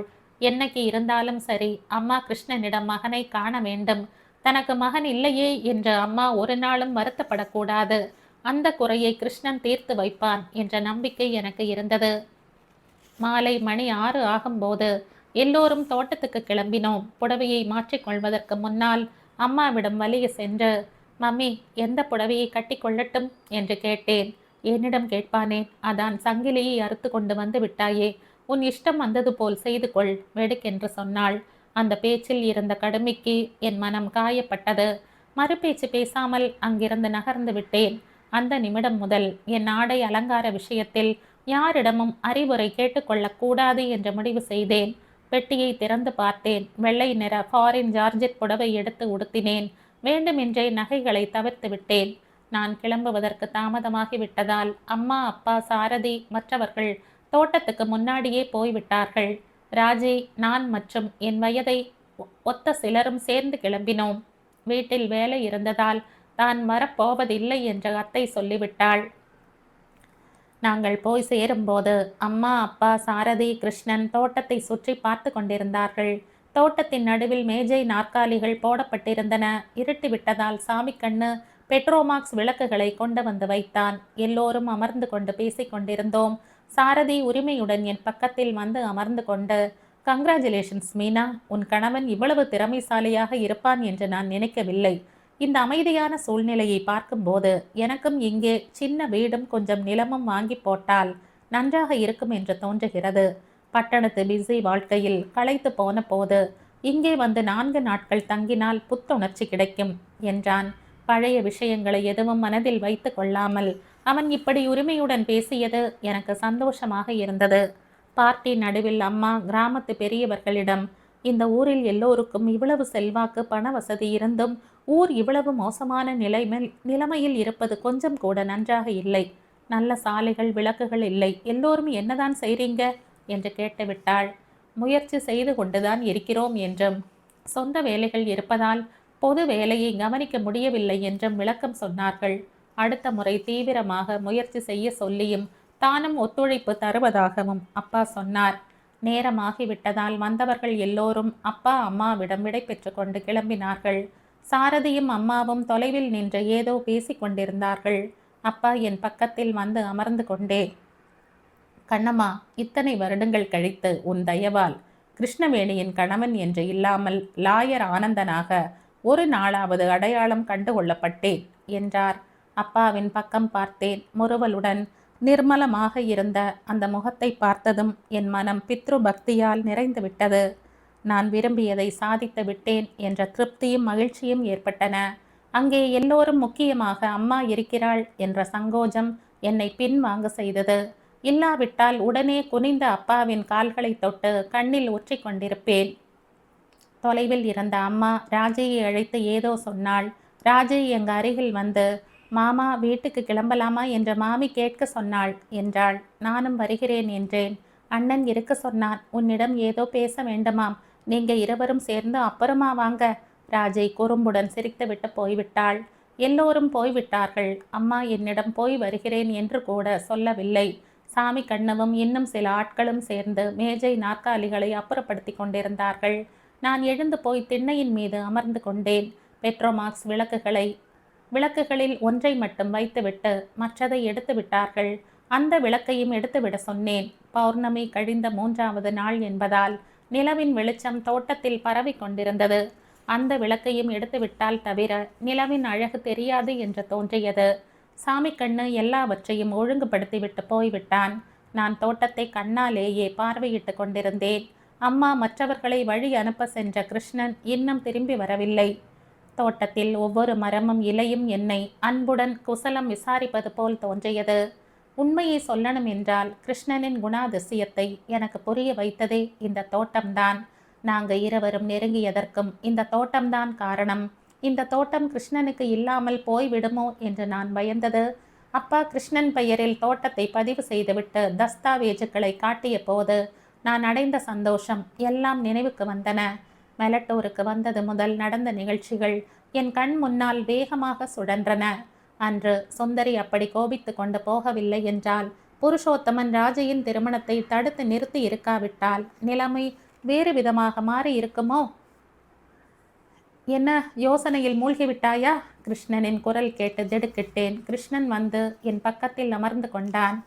அப்பாடா, இப்பொழுதுதான் நிம்மதியாக மூச்சுவிட நேரம் கிடைத்தது என்றான். எல்லோரும் போய்விட்டார்களா கேட்டேன். எல்லோரும் கிளம்பிவிட்டார்கள். சற்று நேரம் இருவரும் மௌனமாக இருந்தோம். தோட்டத்தின் அழகை, அந்த நிசப்தத்தை ரசிப்பது போல் உட்கார்ந்து விட்டேன். கிருஷ்ணன் திடீரென்று செருப்புகளை கழட்டிவிட்டு கால்களை உயரத் தூக்கி என் மடியில் தலை வைத்து படுத்து கொண்டான். எப்போதும் நான் உரிமை எடுத்துக்கொள்வதும் அவன் பின் வாங்குவதும் நடக்கும். இந்த முறை அதற்கு நேர்மாறாகிவிட்டது. என்ன யோசித்து கொண்டிருந்தாய் மீனா? கிருஷ்ணன் கேட்டான். நீ என்ன யோசித்து கொண்டிருந்தாயோ முதலில் சொல்லு. எதிர்கேள்வி கேட்டேன். கனவு போல் இருக்கும் இந்த உண்மையை நம்ப முயற்சி செய்கிறேன். மாமியும் மாமாவும் இங்கே வந்து நம்மிடம் முகம் கொடுத்து பேசும் வரையில் நீ என் மனைவி என்ற நம்பிக்கை வரவே இல்லை. எவ்வளவு ரகளை நடக்குமோ என்று பயந்தேன். நடந்த ரகளை போராதா? அதை கணக்கிலேயே சேர்க்க முடியாது. மாமி இவ்வளவு சீக்கிரமாக நம்மை ஏற்றுக்கொள்வாள் என்று நினைக்கவில்லை. திடீரென்று கையை நீட்டினேன்.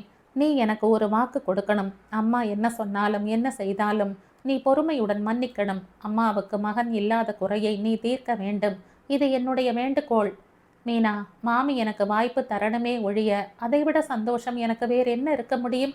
சொல்ல மறந்து விட்டேன். நம் ஊருக்கு எதற்கு கரும்பு தோட்டம் விற்பனைக்கு இருக்கு. அதை மாமி வாங்க போகிறார்களாம். சுகர் ஃபேக்டரி வைக்க போகிறார்களாம். அதில் சாரதியும் மாமியும் பார்ட்னர்களாக இருப்பார்களாம். வியப்புடன் பார்த்தேன். இந்த குறைந்த நேரத்தில் இத்தனை முடிவுகளா? எனக்கு புரிந்துவிட்டது. இப்படி ஏதாவது வேலை ஏற்படுத்தி கொண்டால் தவிர அம்மாவால் இந்த ஊருக்கு வர முடியாது. என்னை பார்த்துவிட்டு போவதற்காக மட்டும் வந்தது போல் அல்லாமல் ஃபேக்டரி வேலையாக வந்தது போல் வந்து என்னை பார்த்துவிட்டு போவாள் போலும். நானாக தேர்ந்தெடுத்து கிருஷ்ணனை திருமணம் செய்து கொண்டேன் இல்லையா? என் வாழ்க்கை எப்படி இருக்கிறதோ கண்காணிக்காமல் அம்மாவால் இருக்க முடியுமா? கிருஷ்ணனின் தலைமுடியை கோதியபடி எதிர்காலத்தை பற்றி யோசித்து கொண்டிருந்தேன். மாலையில் தோட்டத்திற்கு வந்தபோது மாமா என்ன சொன்னார் தெரியுமா?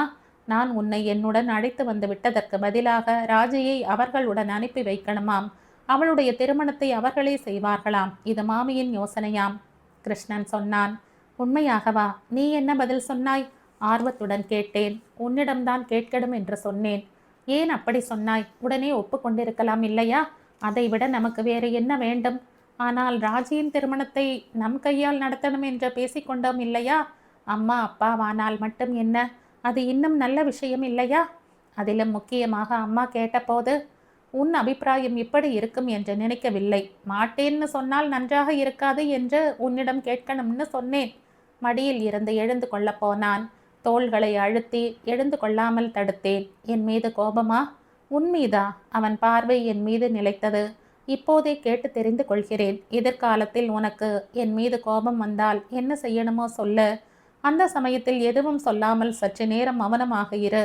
அதற்கு பிறகு உன் இஷ்டம் வந்தது போல் என்னை திட்டு என்றான் சிரித்து கொண்டே. நானும் சிரித்தேன். நம் கல்யாணத்துடன் எல்லா பிரச்சனைகளும் தீர்ந்து விட்டன. இப்படி என்று தெரிந்திருந்தால் முன்னாடியே இந்த காரியத்தை செய்திருப்பேன். கிருஷ்ணனின் முகம் கம்பீரமாக மாறியது. கல்யாணத்துடன் உனக்கு பிரச்சனைகள் தீர்ந்து விட்டதோ என்னவோ, ஆனால் எனக்கு இப்பொழுதுதான் தொடங்கி இருக்கு என்றான். உனக்கு பிரச்சனைகளா? காரும் பங்களாவுமாக அபூர்வமாக வளர்ந்தவள் நீ. நீயாக வந்து என்னுடன் வாழ்க்கையை பிணைத்து கொண்டால் பிரச்சனைகள் இல்லாமல் எப்படி இருக்கும்? நாங்கள் எல்லோரும் இருப்பது போல் வசதிகள் இல்லாத அந்த சிறிய வீட்டில் உன்னை தங்க வைக்க முடியுமா? என்னை பண்ணிக்கொள்வதால் வசதியான வாழ்க்கையை இழந்து விட்டோம் என்று நீ எப்போதாவது நினைத்தால் என்னால் உயிருடன் இருக்க முடியுமா? போதும் போதும், நிறுத்துங்கள் மிஸ்டர் கிருஷ்ணன். அந்த விஷயத்தில் தாங்கள் கொஞ்சம் கூட சந்தேகப்பட வேண்டியது இல்லை. இந்த மீனாவுக்கு கணவனே கண்கண்ட தெய்வம். அவன் இருக்கும் இடம்தான் அவளுக்கு அயோத்தியை. அவனால் கொடுக்க முடியாத வசதிகளை பற்றி அவள் வருத்தப்படவும் மாட்டாள். அதை பற்றி யோசிக்கவும் மாட்டாள். கிருஷ்ணன் என் மூக்கை பிடித்து ஆட்டினான். Meena, many many thanks. எழுந்து சரியாக உட்கார்ந்து கொண்டான். என் கையை பிடித்து எழுப்பினான். இப்படி வா என்ற தோட்டத்தில் வலது கோடிக்கு அழைத்து போனான். அங்கே இருந்த மரத்தின் மீது சாய்ந்து கொண்டு இடது கையை நீட்டி விரலால் சுட்டி காட்டியபடி, தோ அங்கே பார்த்தாயா என்றான். நான் கண்களை உயர்த்தி பார்த்தேன். தொடுவானம் வரையிலும் நிலவின் வெளிச்சம் பரவி இருந்த காட்சி ரம்யமாக இருந்தது. ரொம்ப நன்றாக இருக்கு என்றேன். நன்றாக இருக்கா? எது? வியப்புடன் கேட்டான். வெட்ட வெளியில் நிலா வெளிச்சம் இவ்வளவு அற்புதமாக இருக்கும் என்று இதுவரையிலும் எனக்கு தெரியாது. நான் பார்க்க சொன்னது நிலா வெளிச்சத்தை இல்லை, நம் தோட்டத்தை ஒட்டி இருக்கிற தரிசல் நிலத்தை. கிட்டத்தட்ட 10 ஏக்கர் இருக்கும். இருக்கட்டுமே, அந்த நிலத்தையும் வாங்கி தோட்டத்துடன் சேர்த்து விடுவேன். அங்கே சகல வசதிகளுடன் உனக்கு மாடி வீடு கட்டுவேன். அந்த வீட்டில் மாடியில் இருக்கும் அறை உன்னுடையது. நான் இங்கே வேலைக்கு நடுவில் மீனா என்று குரல் கொடுப்பேன். நீ பால்கனிக்கு வந்து என்ன என்று கேட்கணும். புரிந்ததா என்றான். புரிந்தது. கிருஷ்ணன் என் தலை மீது கையை பதித்தான். இது என்னுடைய சபதம். இந்த சபதம் நிறைவேறும் வரையில் உறங்க மாட்டேன். இரவு பகல் பாராமல் உழைப்பேன். நான் அவன் கையை வேகமாக தள்ளிவிட்டேன். சரி, நீ இரவு பகல் பாராமல் அந்த வீட்டுக்காக உழைத்து கொண்டிரு. அந்த மும்முரத்தில் என்னையும் மறந்து போய்விடு. எனக்கு போர் அடித்து நான் அம்மாவிடமே போய்விடுவேன். நல்ல பெண் போல் தலை குனிந்து கொண்டு, மம்மி, கிருஷ்ணன் விஷயத்தில் நான் தவறு செய்து விட்டேன். முன்பின் யோசிக்காமல் கல்யாணம் செய்து கொண்டு விட்டேன். இப்போ டைவர்ஸ் வாங்கி கொடு என்று கேட்கிறேன். நீ வீடு கட்டி முடிக்கும் போது அதில் குடியிருப்பதற்கு நான் இருக்க மாட்டேன். அதற்கு மேல் பேச விடாமல் கிருஷ்ணன் சட்டென்ற கையை நீட்டி என் வாயை பொத்தினான். மீனா, என்ன பேச்சு இது என்றான். அவன் கண்களில் கோபமும் வேதனையும் கலந்து தென்பட்டன. இல்லாவிட்டால் என்ன? தரிசல் நிலத்தை வாங்கி வீடு கட்டுவானாம். மறுபடியும் 10 வருடங்கள் கடினமாக உழைப்பானாம். இப்பவே சொல்லி விடுகிறேன், தேவைக்கு அதிகமாக நீ கஷ்டப்பட்டால் நான் சும்மா இருக்க மாட்டேன். மீனா, இதற்கு முன் இருந்த நிலைமை வேறு, இப்போ இருக்கும் நிலைமை வேறு. விவசாயிகளின் முன்னேற்றத்திற்கு அரசாங்கம் எத்தனையோ விதமாக உதவி செய்கிறது. தெரியும். கடன் வாங்கினால் போதுமா? மறுபடியும் தீர்க்க வேண்டாமா? கடனை தீர்ப்பதற்கு எத்தனை கஷ்டப்பட வேண்டி இருக்கு தெரியுமா? நான் சீரியஸாக சொன்னதும் கிருஷ்ணன் பக் என்று சிரித்து விட்டான். நன்றாக இருக்கு. கல்யாணமாகி 1/4 நூற்றாண்டுகள் ஆகிவிட்டது போல் சண்டை போடுகிறாயே. மீனா, நீ எப்போதும் இதே போல் என்னுடன் சண்டை போட்டுக்கொண்டே இருக்கணும். சண்டை போடுவதை நிறுத்தினால் நானே உன்னை உங்க அம்மாவிடம் அனுப்பி வைத்து விடுவேன். நீ சண்டை போடும்போது மனதிற்கு எவ்வளவு சந்தோஷமாக இருக்கு தெரியுமா? முதலில் கோபம் வந்தாலும் பிறகு சொல்ல தெரியாத பலமும் உற்சாகமும் தானாக பொங்கி வரும். உனக்கே தெரியாமல் எதிரில் இருப்பவர்களுக்கு புத்துயிரை ஊட்டுகிறாய். கிருஷ்ணன் என்னை அருகில் இழுத்து மார்போடு அணைத்து கொண்டான். அவன் குரல் மென்மையாக தவிப்புடன் ஒலித்தது. மீனா, சிறு வயது முதல் எதையும் உழைத்து சம்பாதிக்க வேண்டும் என்ற எண்ணம் கொண்டவன் நான். கனவு காண்பது என் சுபாவத்திற்கு விருத்தம். ஆனால் நீ முதல் தடவையாக மெலட்டூருக்கு வந்து போன பிறகு எனக்கு தெரியாமலேயே என்னுள் ஒரு இனிய கனவு உருவாகியது. எதை பார்த்து நீ என்னை விரும்பினாயோ, என்னைத்தான் பண்ணி கொள்ளணும் என்று பிடிவாதம் பிடித்தாயோ, எனக்கு புரியாத புதிராக இருக்கு. என் கையை எடுத்து கன்னத்தில் ஒற்றி கொண்டவன் திடீரென்று ஏதோ நினைவுக்கு வந்தாற்போல் சட்டை பையை தடவிக்கொண்டே, சொல்ல மறந்துவிட்டேன், அம்மா உன்னிடம் கொடுக்க சொன்னாள் என்றான். என்ன அது? ஆர்வத்துடன் கேட்டேன்.